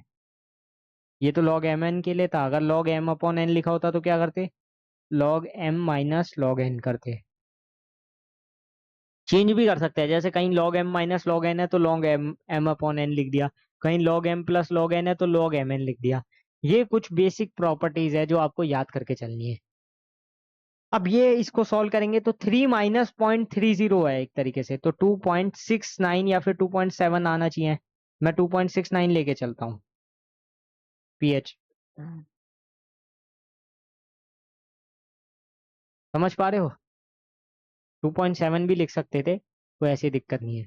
इसको एक बार अच्छे से चेक करो, अच्छे से, क्योंकि मुझे पता है ये कैलकुलेशन वाला पार्ट जहां जाता है आपसे होता नहीं है।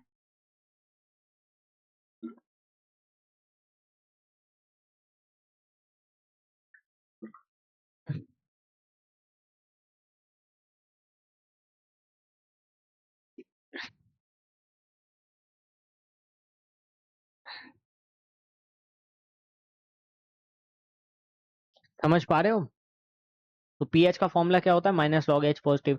H पॉजिटिव, पहले आपको हाइड्रोनियम आयन की कंसंट्रेशन कभी भी कैलकुलेट करनी है, और अगर किसी किसी केस में ऐसा भी होगा कंसंट्रेशन गिवन नहीं होगी, जैसे ये तो फिर भी इजी था।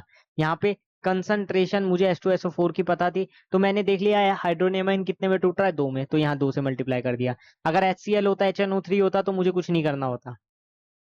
क्यों, क्योंकि वो एक ही आयन देता है, जो एक ही हाइड्रोनियम आयन दे रहा है या H पॉजिटिव आयन दे रहा है उसके लिए कुछ नहीं करना, वही कंसंट्रेशन लेनी है। तो ये तो पार्ट इजी होता है। अगर कहीं कहीं मान लो कंसंट्रेशन दी नहीं है, नंबर ऑफ मोल्स गिवन है और वॉल्यूम गिवन है, तो हमें कंसंट्रेशन निकालनी भी पड़ती है। कैसे निकालते हैं, number of moles upon volume in litre, इस टाइप से ही निकालते हैं ना, जल्दी बताओ। तो वो सारी चीजें आपको देख के चलनी है, खुद से ही देख के चलनी है। नेक्स्ट इज पीएच स्केल में एक और चीज आ गई है, एक और चीज ऐड होती है। क्या आपको पता है के डब्ल्यू क्या होता है, 10⁻⁻14 होता है। अरे आप कहोगे अभी तो थोड़ी देर पहले पढ़ा है, हमारे दिमाग में फीड हो चुका है, के डब्ल्यू की वैल्यू रूम टेम्परेचर पे 10⁻⁻14 होती है। अब देखो, जैसे ही हम यहाँ पर लॉग ले लेंगे, अब लॉग इसमें लगाएंगे तो क्या होगा, यहाँ पर आएगा लॉग के डब्ल्यू, यहाँ पर आ गया, यहाँ पर आएगा log H positive plus log H O H minus. और जब इसको हम सॉल्व करेंगे तो क्या होगा, देखो मैं करके दिखा देता हूँ यहाँ पर, अगर आपको समझ नहीं आ रहा।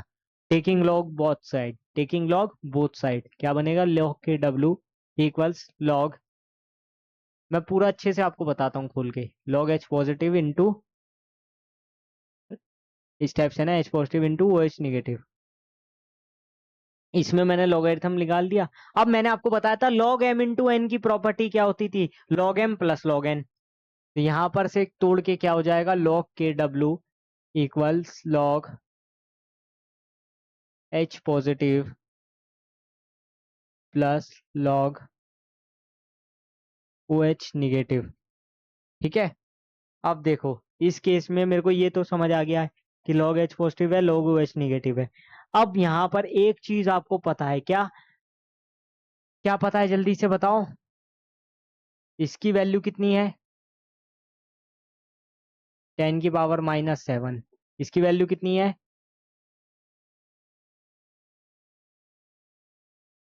10⁻⁻7, दोनों को सॉल्व किया तो -7 प्लस -7 कितना आ गया, -14 आ गया, -14 आ गया ना। ये वाली प्रॉपर्टी तो पता है ना, ये पावर आगे आ जाती है, पावर आ गया ही -7 और log 10, और log 10 1 होता है, और यहाँ से भी देखोगे तो -7 log 10 वो भी 1 होता है, तो कितना आया सॉल्व होके, -14, तो log के W आया मेरा कितना, -14, log के W एक तरीके से कितना आ गया, -14 आ गया। बताओ यहाँ तक चेक करो सही है कि नहीं, ये तो सिंपल किया है ना मैंने, ये वाली में तो अब किसी को दिक्कत नहीं होनी चाहिए, पावर आगे आ जाती है और log 10 1 होता है, यहाँ से भी ये पावर आगे आ जाएगी, log 10 1 होता है, सेम ही है।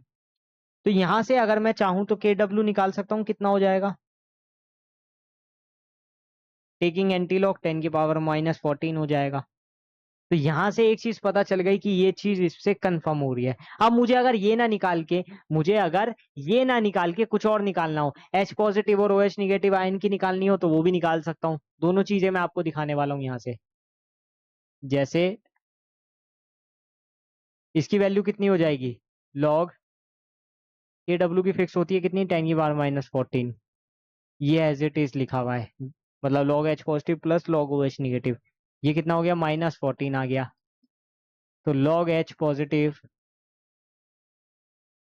प्लस log OH निगेटिव कितना आ गया मेरा, -14, कितना आया, -14। अब मेरे को एक चीज पता है, यहाँ से pH का फॉर्मूला निकाल सकता हूँ। pH का फॉर्मूला क्या होता था, जल्दी बताओ, log H positive into minus, pH होता था -log H पॉजिटिव, ठीक है, तो ये हो जाएगा -pH और ये हो जाएगा -POH, और ये है -14। यहाँ से चेक करो, pH होता था -log H पॉजिटिव, तो ये -pH हो गया, ये होता था -log OH निगेटिव, तो यहाँ -POH लिखेंगे।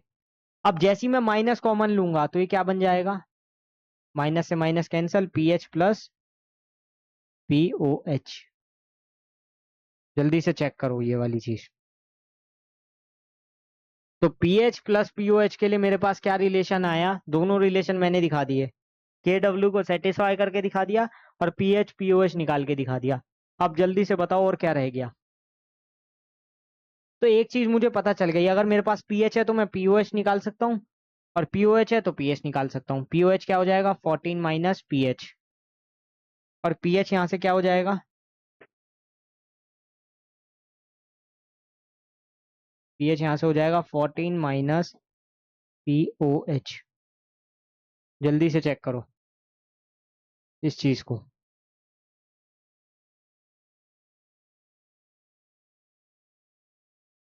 ठीक है,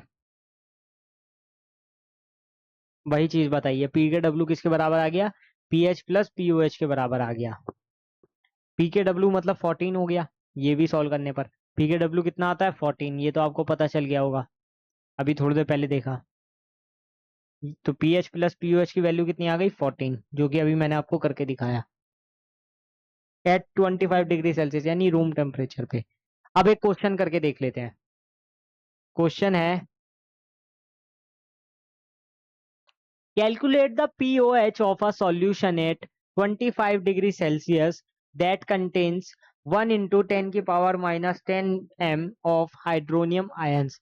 तो यहाँ पर देखो मुझे pOH निकालना है इस सॉल्यूशन में, और इसमें मुझे हाइड्रोनियम आयन की कंसंट्रेशन गिवन है, मुझे कंसंट्रेशन OH माइनस की गिवन नहीं है।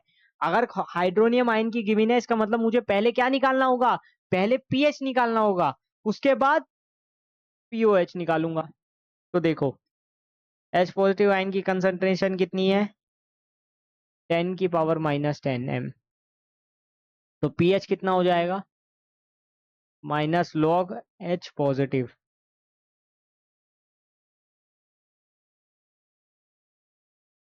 ये हो गया माइनस लॉग एच पॉजिटिव, हो गया 10⁻⁻10। और इसको मैं बाहर ले आऊं तो माइनस माइनस प्लस 10 log 10, ये हो गया 10 पीएच। जल्दी चेक करो, पीएच निकालना तो अब आपको आ गया होगा, ये तो मैं एक दो बार दिखा चुका हूँ, अब तो इसमें दिक्कत नहीं आनी चाहिए। ठीक है, तो पीएच कितना आ गया 10। अब पीएच निकल गया तो पीओएच भी निकल जाएगा, क्योंकि we know that pH plus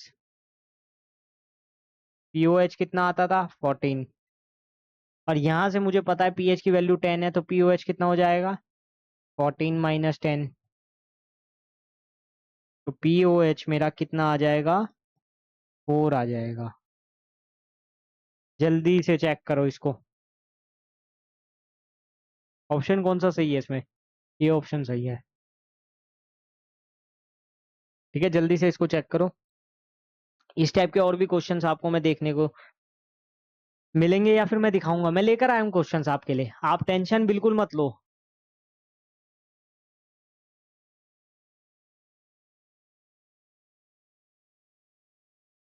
ठीक है, टेंशन बिल्कुल नहीं लेनी है, चैप्टर बहुत ज्यादा हार्ड नहीं है, मैं आपको करवा दूंगा।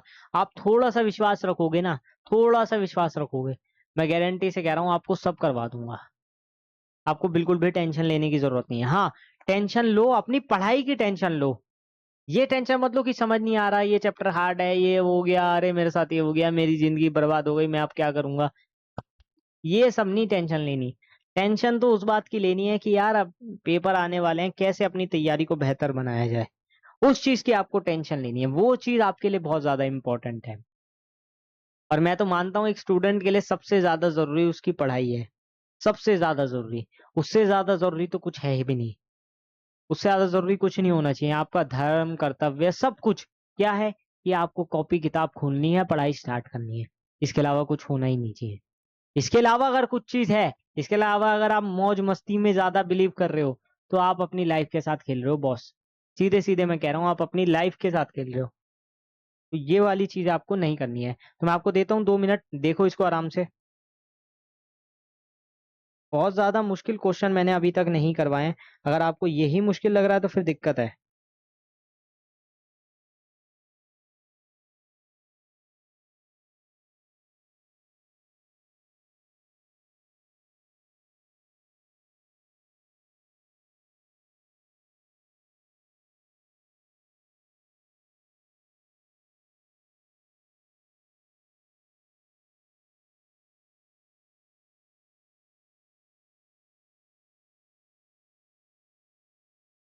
ठीक है, बढ़ूं आगे, बताओ। आगे एक और भी क्वेश्चंस हैं वैसे मैंने रखे हैं। हाँ देखो, एक और क्वेश्चन आ गया, पेन चेंज करते हैं, अब हर क्वेश्चन पे पेन चेंज करा करेंगे, एक ही पेन रखने से कोई फायदा नहीं। क्वेश्चन पढ़ो। Ionic product of water at 310 kelvin is 2.7 into 10 की power -14। What is the pH of neutral water at this temperature. भाई वाह, मजा ही आ गया, क्या क्वेश्चन पूछा है, ये एकदम बढ़िया क्वेश्चन पूछा है, इससे आपकी बहुत सारी चीजें क्लियर हो जाएंगी। तो देखो, आयनिक प्रोडक्ट गिवन है वाटर का कितना, 2.7 into 10 की पावर -14। ठीक है, और मुझसे पूछा क्या है, पीएच पूछा है, पीएच पूछा है। बहुत ज्यादा ना, मैं आपको बताते हुए एक चीज बताऊं, आपको टेम्परेचर यहाँ पे चेक करके चलना है, टेम्परेचर कितना दिया है, 310 केल्विन, 310 केल्विन, यानी कि कितना होगा, 273 माइनस कर दो इसमें से, डिग्री सेल्सियस में आ जाएगा, कितना हो गया 37 डिग्री सेल्सियस। तो यानी कि बहुत ज्यादा टेम्परेचर डिफरेंस नहीं है, तो हम पीएच वाला फॉर्मूला लगा सकते हैं जो हम के डब्ल्यू के लिए लगा के चलते थे। अब यहां से आप कहोगे कैसे निकालेंगे, अरे पहले हाइड्रोनियम आयन की कंसंट्रेशन निकालना है यार, तभी तो आप निकाल पाएगा। जैसे कि हाइड्रोनियम आयन की कंसंट्रेशन क्या हो जाती थी, अंडर द रूट के डब्ल्यू होती थी, अरे बताओ, ये तो हर बच्चे को पता है, यही होती थी ना। मैंने लिखवाया तो था, एच पॉजिटिव आयन और ओ एच निगेटिव आयन की अंडर द रूट के डब्ल्यू हो जाती है वाटर के लिए एक रूम टेम्परेचर पे। तो वही से तो निकाला है बस। तो एच पॉजिटिव आयन कितना हो जाएगा यहाँ से, अंडर द रूट 2.7 इंटू 10⁻⁻14। ठीक है, सही है। अब देखो इसमें 10⁻⁻14 का होगा 10⁻⁻7, ठीक है, अंडर द रूट में, क्योंकि 1/2 हो जाती है पावर। 2.7 का अंडर रूट क्या हो जाएगा, 2.7 का अंडर द रूट, इसका अंडर द रूट हो जाएगा, देखो 2.56 यानी 1.6, 2.56 यानी 1.6, 1.7 यानी 2.89 होना चाहिए। तो ये 1.6 और 1.7 के बीच में आएगा। मैं 1.6 ही मान के चल लेता हूँ, मैं ज्यादा क्यों कैलकुलेशन करूँ, इजी बनानी है ना कैलकुलेशन। ये मेरी आ गई है एच पॉजिटिव आयन की कंसंट्रेशन। इसको थोड़ा ऊपर लिखता हूँ,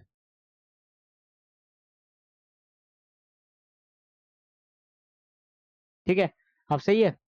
अब देखो यहाँ से मैं पीएच निकाल सकता हूँ। अब पीएच क्या होता है, क्योंकि माइनस लॉग एच पॉजिटिव होता है, माइनस लॉग एच पॉजिटिव, और कितना आ गया, -log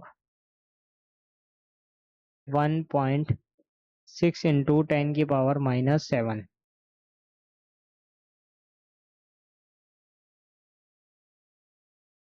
इसको सॉल्व करो, कितना हो गया, माइनस वाला पार्ट बाहर आ जाएगा। अब ये देखो लॉग एम इंटू एन वाली बात आ गई। लॉग एम एन को कैसे तोड़ते थे, लॉग एम एन को तोड़ते थे लॉग एम प्लस एन। अब तो बहुत करवा चुका हूँ मैं इस टाइप के क्वेश्चन। इसको यहाँ सॉल्व करते हैं, तो ये हो गया -log 1.6 को ऐसे ही लिखते चलेंगे, और ये हो जाएगा minus minus plus 7 log 10 which is equals to 1, which is equals to 1, log 10 1 होता है। अब log 1.6 की वैल्यू कितनी आती है, log 2 की वैल्यू मुझे पता है 0.3010 आती है, log 1 की वैल्यू मुझे पता है 0 होती है, तो इसकी वैल्यू 0 से 0.3010 तक होगी, यानी लगभग 0.2 तक इसकी वैल्यू आ सकती है। और ये 1 है, तो इसका मतलब यहाँ पर 7 आएगा, इसका मतलब यहाँ पर क्या आएगा, 7 आएगा। इसको सॉल्व करोगे जैसे ही तुम, तो ये कुछ आपका 6 पॉइंट समथिंग आ जाएगा। जैसे कि मैं अगर इसको 2 मान के चल रहा हूँ इसकी वैल्यू, तो वो 7 में से 2 गायब होगा ना, 0.2, वैसे 2 नहीं 0.2, क्योंकि 0.3 होती है ना उसकी वैल्यू।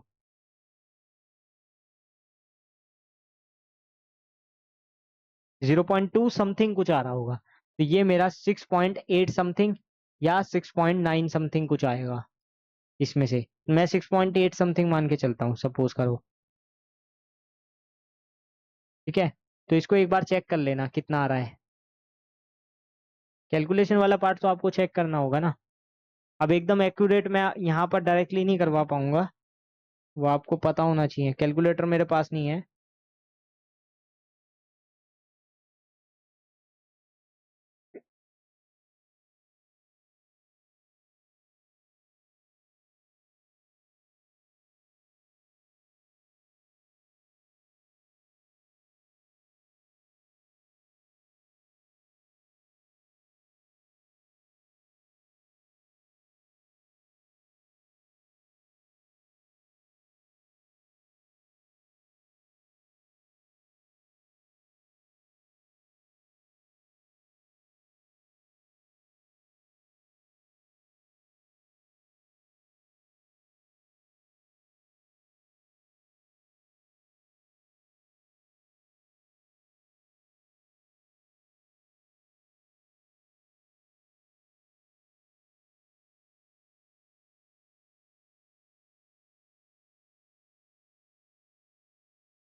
ठीक है, चलो आगे बढ़ते हैं।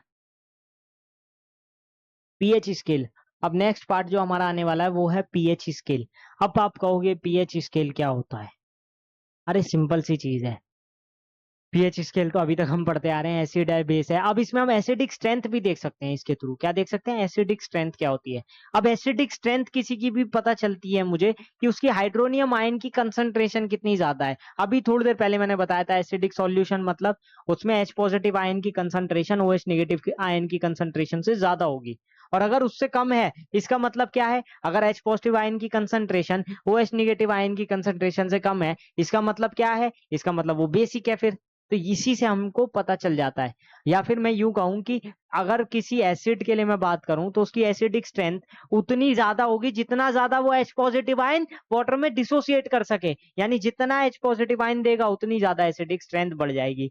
और बेसिक स्ट्रेंथ इसका उल्टा कर दो, जितना OH नेगेटिव आयन दे देगा उतनी हो जाएगी। बस यही तो होता है, इससे ज्यादा तो कुछ याद भी नहीं करना आपको। जैसे यहाँ देखो एसिडिक स्ट्रेंथ में tendency of an acid to give hydronium और H positive ions in water, इसको हम क्या बोलते हैं? एसिडिक स्ट्रेंथ बोलते हैं। बेसिक स्ट्रेंथ की बात करूं वहीं तो ये होता है मेरा tendency of a base to give OH minus ions in water. तो अगर टेंडेंसी मुझे वाटर H पॉजिटिव आयन की ज्यादा देखने को मिलेगी, इसका मतलब उसका पीएच कम हो जाएगा, उसका पीएच कम हो जाएगा। ये बात आप याद करके चलो।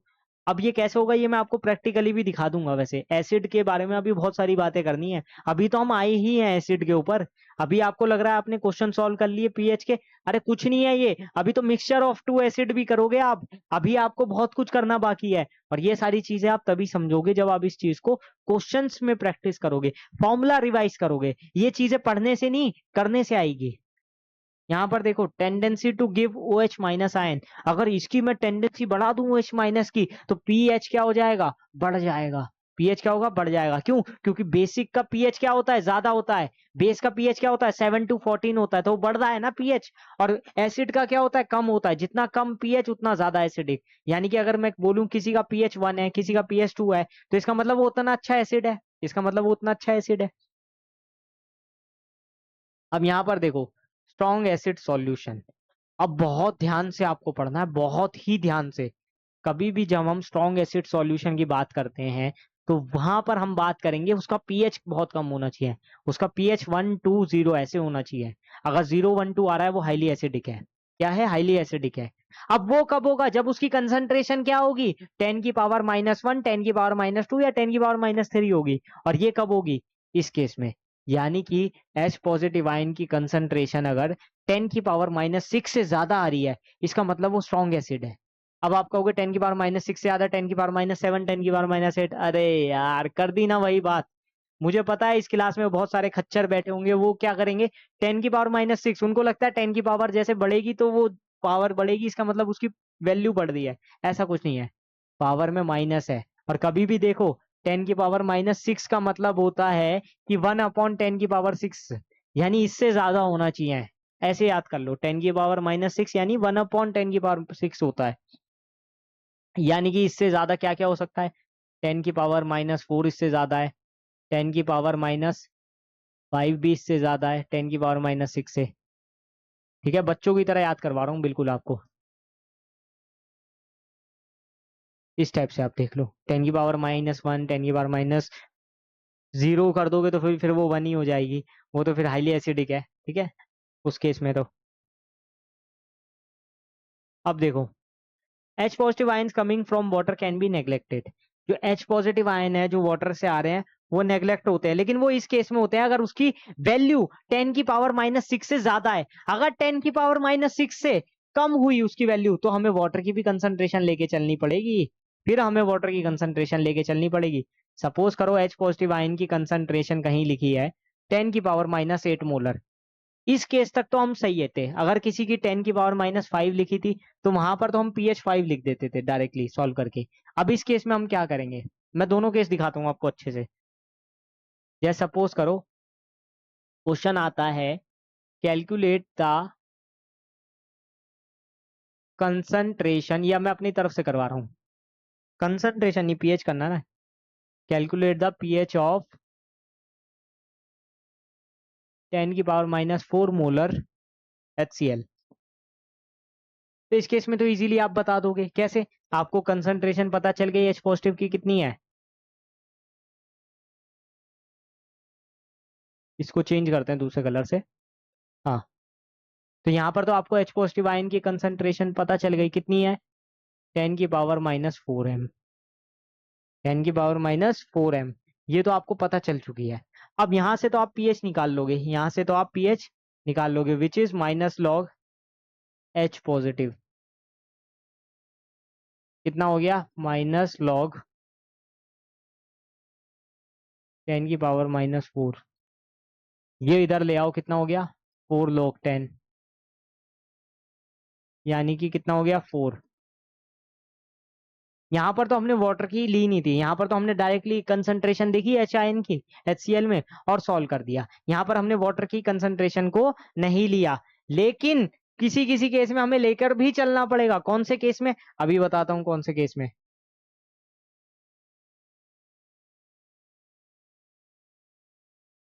अरे उठ क्यों नहीं रहा है,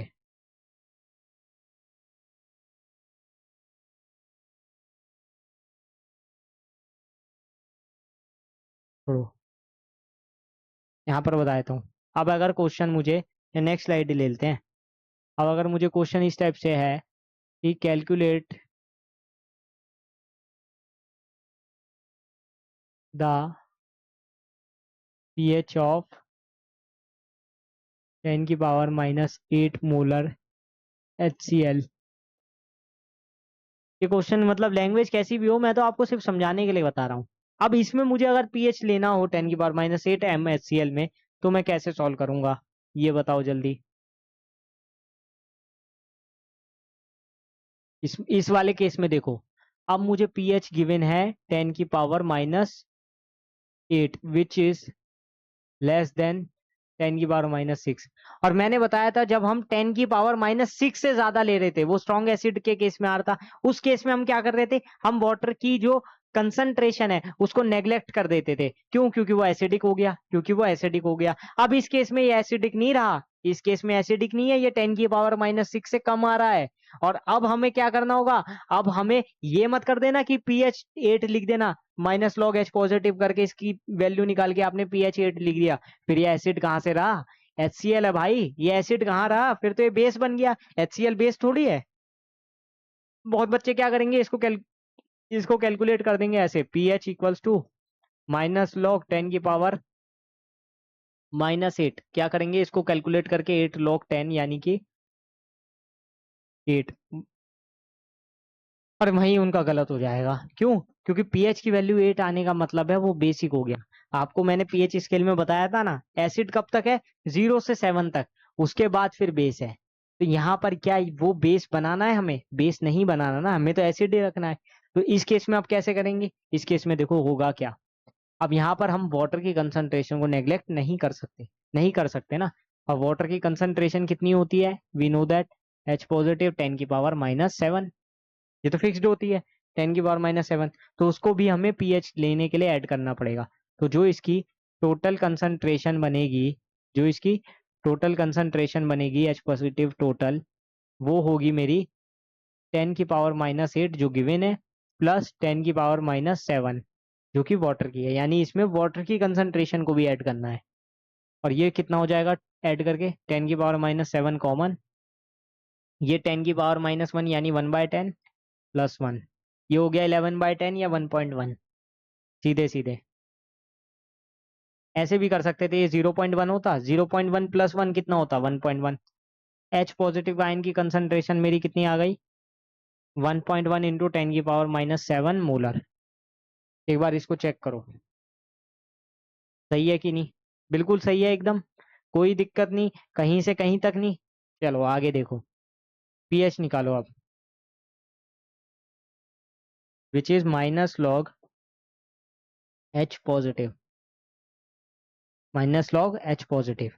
अब इसमें देखो होगा क्या, माइनस ऑफ लॉग कितना आया था, 1.1 इंटू 10⁻⁻7।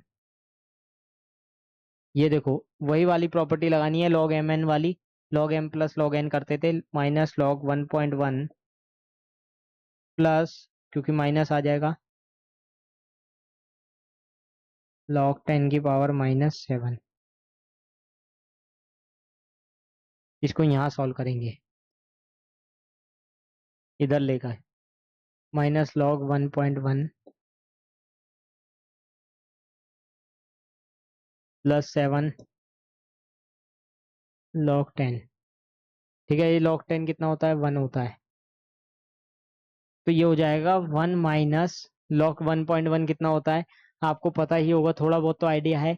लॉग 1 की वैल्यू कितनी होती है, लॉग 1 की वैल्यू 0 होती है। तो ये 0 पॉइंट समथिंग आएगा, एकदम एकदम 0 पॉइंट समथिंग। तो वही है, यहाँ पर हम इसको लिख सकते हैं 0 पॉइंट समथिंग। तो 7 माइनस 0.05 या 06 जो भी आ रहा है, तो यानी ये 6.9 समथिंग कुछ आ जाएगा। ये वाला पार्ट छोड़ दो, ये 0.1 भी अगर मैं लेता तो 6.9 आता, फिर 6.9 के आसपास कुछ आएगा। तो यहाँ तक ये ठीक है, यहाँ तक ये सही है इस केस में। तो वही चीज हमें लेकर चलनी है, वही चीज मैं आपको दिखा रहा था। तो हमें स्ट्रॉन्ग एसिड सॉल्यूशन के केस में क्या करके चलना है, वाटर की कंसंट्रेशन को नेग्लेक्ट करना है स्ट्रॉन्ग एसिड के केस में। लेकिन अगर वो 10⁻⁻6 से ज्यादा आ रही है, वो कम आ रही है, 10⁻7, 10⁻8, 10⁻9, तब हमें वाटर की भी कंसंट्रेशन को ऐड करना पड़ेगा। ठीक है, तो कहाँ ऐड करना पड़ेगा ये आपकी समझ में आ गया, खोपड़ी में घुसा ना।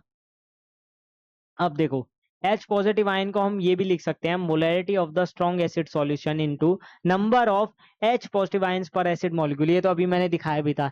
जैसे H2SO4 का ले लो, H2SO4 का, तो इसकी जो मोलैरिटी है सपोज करो गिवन है 0.01 m।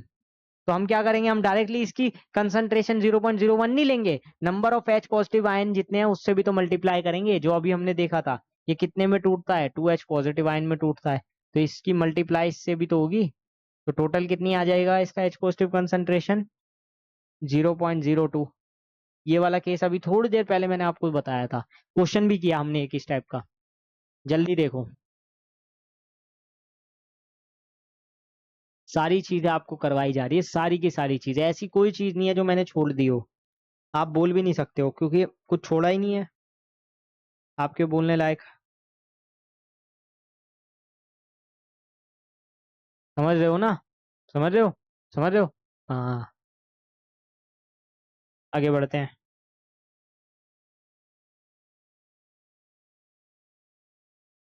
अब देखो, mixture of two strong acids, mixture of two strong acid क्या लेंगे। अब देखो, इसमें भी हमें क्या करना है, मोलैरिटी, मोलैरिटी हमें गिवन होगी या निकालनी होगी।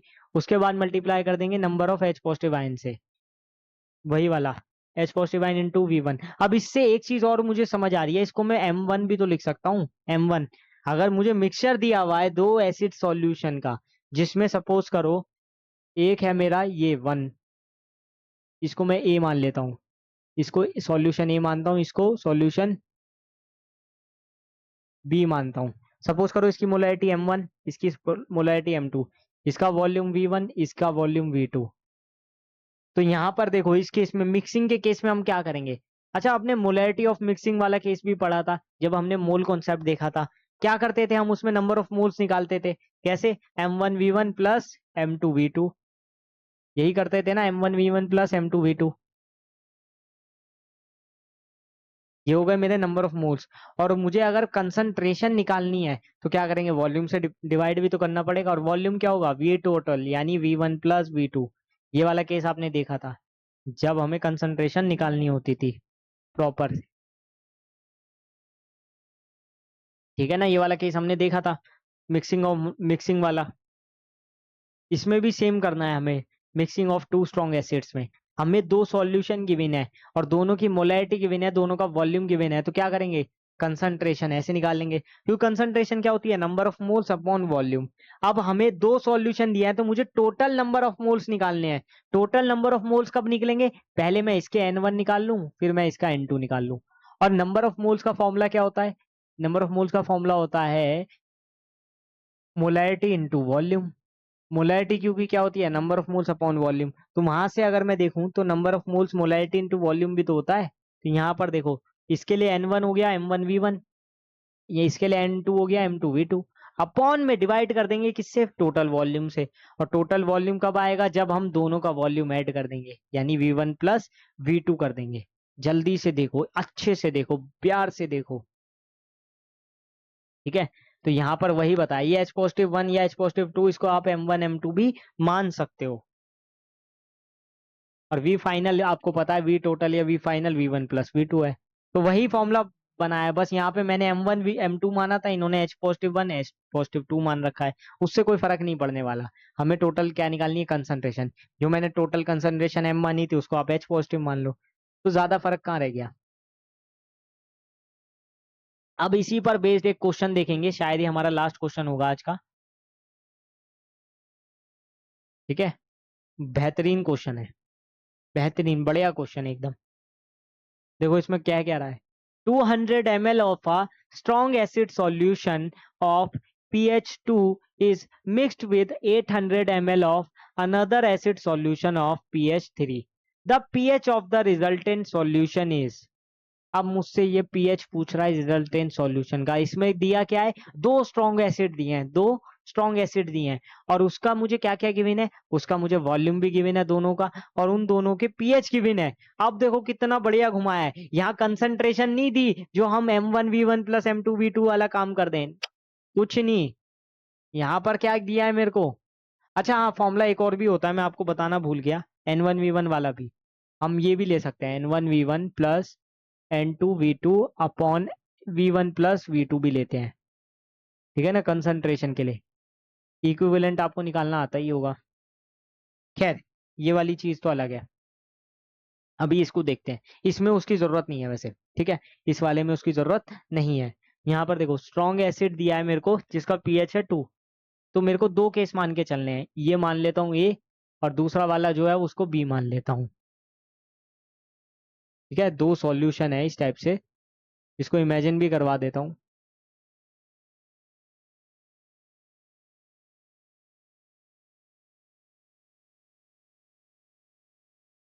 ठीक है।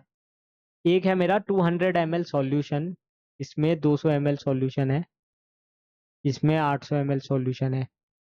टोटल वॉल्यूम पहले ही निकाल लिया मैंने, वी टोटल कितना हो गया मेरा, 200 प्लस 800 यानी कि 1000 ml, या कहूँ 1 लीटर, ठीक है। ये पता चल गया ना, 200 ml इसका, 800 ml इसका, कितना आ गया वी टोटल, 1 लीटर। समझ गया, 1000 ml को 1 लीटर ही बोलते हैं। अब इसका पीएच जो है ए वाले का, इसका पीएच मुझे गिवन है कितना, 2, और इस बी का पीएच गिवन है मेरे को 3। तो यहाँ से मैं कंसंट्रेशन निकाल सकता हूँ ए की भी और बी की भी। क्या क्या निकाल सकता हूँ, ए की और बी की कंसंट्रेशन। तो H+(1) पहले वाले की कितनी गिवन है, हो जाएगी। अच्छा पीएच की वैल्यू अगर मुझे गिवन है, तो आप कंसंट्रेशन निकाल सकते हो ना। यहाँ से अगर मैं एंटी लॉग ले लूँ, यहाँ से मैं एंटी लॉग ले लूँ, तो H+ को ये भी लिख सकता हूँ ना। ये फॉर्मूला भी आपके काम आएगा वैसे, 10⁻⁻pH लिख सकता हूँ। ये फॉर्मूला भी आप याद करके चल सकते हो कंसंट्रेशन के लिए, 10⁻⁻pH वाला, क्योंकि ये कहीं ना कहीं यूज हो जाता है, कहीं ना कहीं यूज हो जाता है। और ये मैंने इसी से निकाला, यहाँ एंटी लॉग ले लिया ना, यहाँ लॉग बेस 10 था, तो 10⁻⁻pH आ गया, क्योंकि यहाँ माइनस था, ठीक है। तो ये हो गया मेरा 10⁻⁻, कितना दिया है 2, तो ये -2 हो जाएगा। H+2 हो जाएगा मेरा 10⁻⁻pH, 10⁻³ यहाँ से देखो जल्दी से, क्लियर है। H+ का फॉर्मूला क्या आ रहा था, 10⁻⁻pH आ रहा था। pH मुझे फर्स्ट वाले केस में कितना गिवन था, 2, तो क्या लिखेंगे 10⁻⁻2। H+2 सेकंड वाले केस में मुझे क्या गिवन था, pH 3 गिवन था, तो इसको लिखेंगे 10⁻³ लिखेंगे। अब देखो मेरे को H+1 मिल गया, H+2 मिल गया। अब इसको मैं सॉल्व कैसे करूंगा, देखो फाइनल कंसंट्रेशन निकालनी है। फॉर्मूला होता है H+1 into V1 plus H+2 upon V2, और ये हो जाएगा मेरा V1 प्लस V2 या V फाइनल, जो कि गिवन है 200 प्लस 800, 1000 ml हो जाएगा। इसको आप चाहो तो ना लीटर में चेंज भी मत करो, क्योंकि ऊपर भी वॉल्यूम लिखा है, ये कट जाएगा अपने आप ही, ये आराम से कट जाएगा, तो 1000 भी ले सकते हो आप ml में, ठीक है ना, क्योंकि वो वैल्यूज कट जाएगी आपस में। अब H पॉजिटिव 1 कितना आया मेरा 10 की पावर -2 इंटू V1 कितना है, V1 गिवन है 200 ml प्लस H पॉजिटिव 2 कितना है 10 की पावर -3 इंटू V2 कितना है 800। जल्दी से देख के बताओ। अब इसको सॉल्व करो।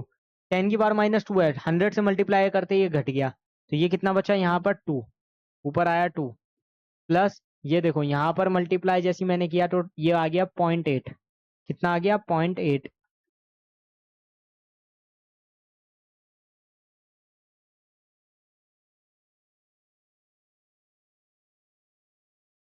ठीक है, कितना हो गया 2.8, 2.8 हो गया ना। ठीक है ना, यहाँ से देखो ना 200 के मल्टीप्लाई करेंगे 10 की पावर -2, 10 की पावर -2 को आप 1/10 की पावर 2 यानी 1/100 भी लिख सकते हो, तो ये 2 आ जाएगा।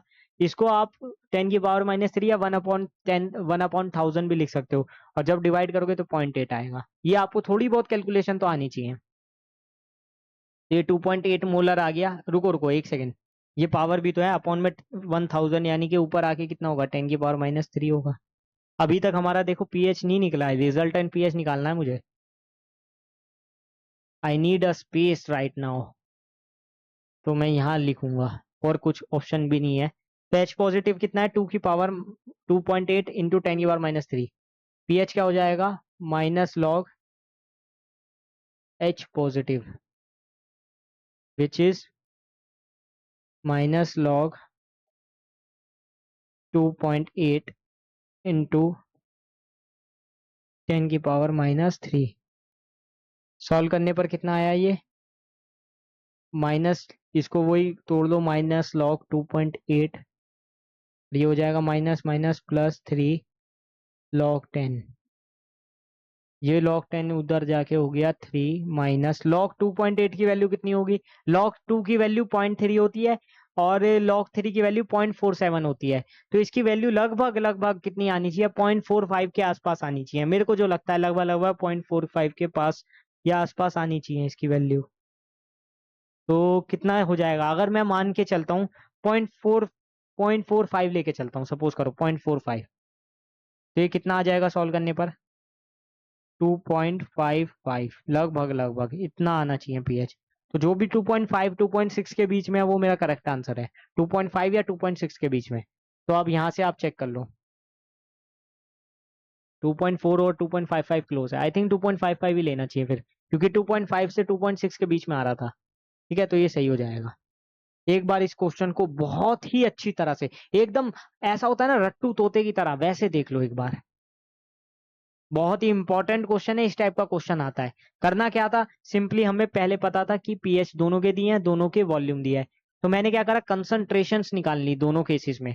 कंसंट्रेशन कैसे निकाली, एंटी लॉग लेके, एक फॉर्मूला होता है याद भी कर सकते हो एच पॉजिटिव का, अगर आपको ज्यादा ये सब याद ना रहे तो एच पॉजिटिव का फॉर्मूला होता है 10 की पावर माइनस पीएच, पीएच का फॉर्मूला होता है -log H पॉजिटिव, उसी से ये चीज निकाली है मैंने।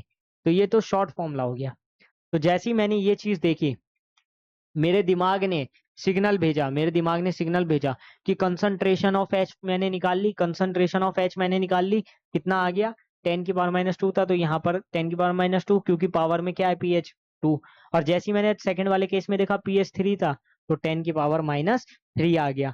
अब उसको मैंने सॉल्व करने की ट्राई की, उसको मैंने क्या किया सॉल्व करने की ट्राई की, तो सॉल्व जैसी मैं उसको कर रहा हूँ, तो यहाँ पर फॉर्मूले में रखा H positive 1 into V1 plus H positive 2 into V2 upon V1 plus V2 equals to, ये पूरा सॉल्व किया, और फिर उस पूरे को सॉल्व करके मैंने यहाँ पर लिख दिया H पॉजिटिव आयन की कंसंट्रेशन में।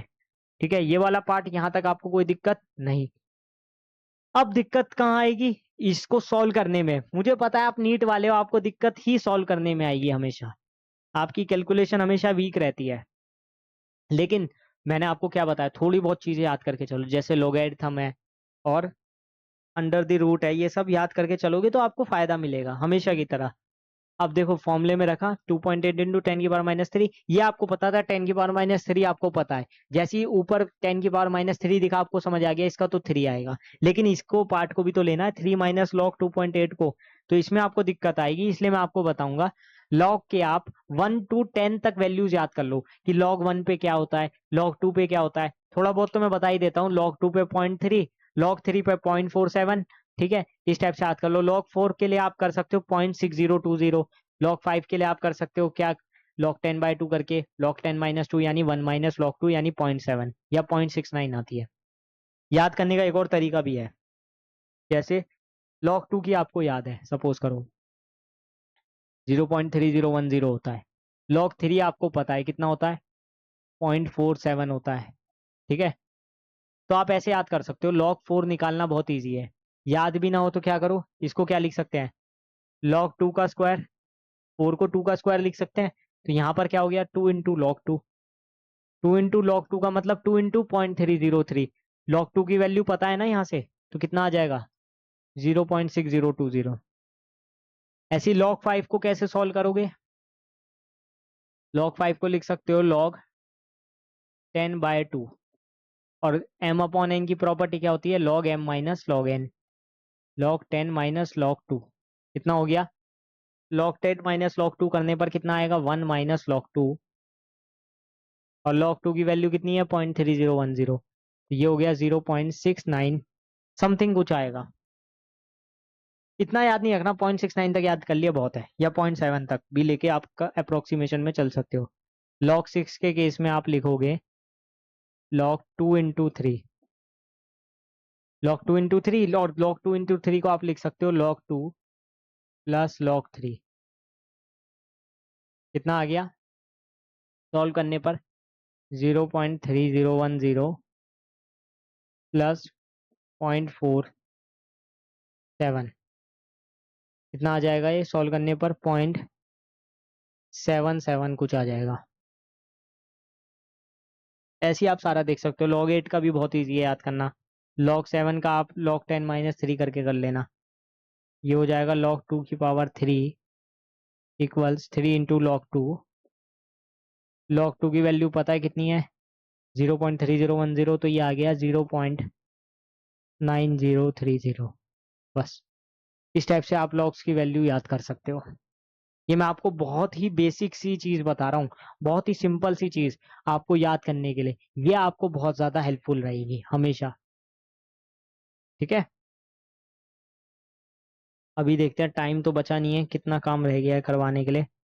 आई थिंक बचा है अभी strong acid and strong base वाला केस, फिर हमें थोड़ा बाद में नेक्स्ट क्लास में ही देखना होगा, क्योंकि अभी उतना टाइम बचा नहीं है।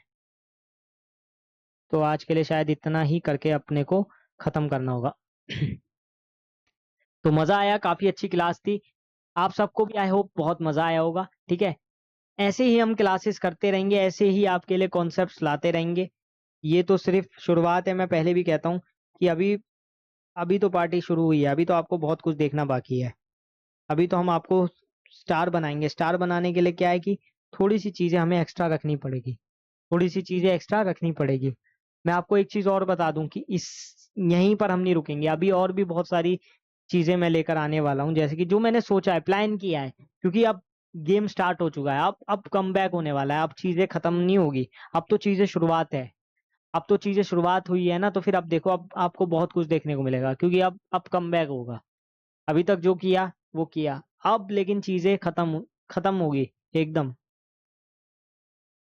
थोड़ा सा हाँ, क्लास लेके मैं थक चुका हूँ, तो ऐसी ऐसी बातें कर रहा हूँ, आपको लग रहा होगा, लेकिन ऐसा है भी रियल में, इट्स रियल।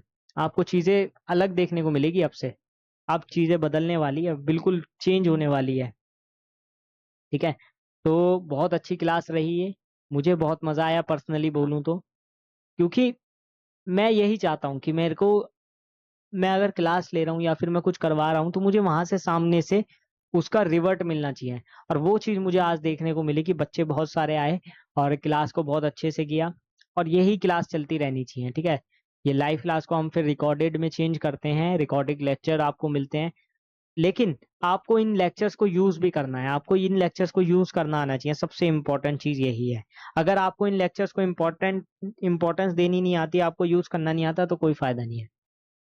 तो मिलते हैं नेक्स्ट लेक्चर में, नेक्स्ट लेक्चर में मैं आपको इसके आगे का पार्ट करवा दूंगा। तो मिलते हैं फिर, thank you for watching and stay tuned with us.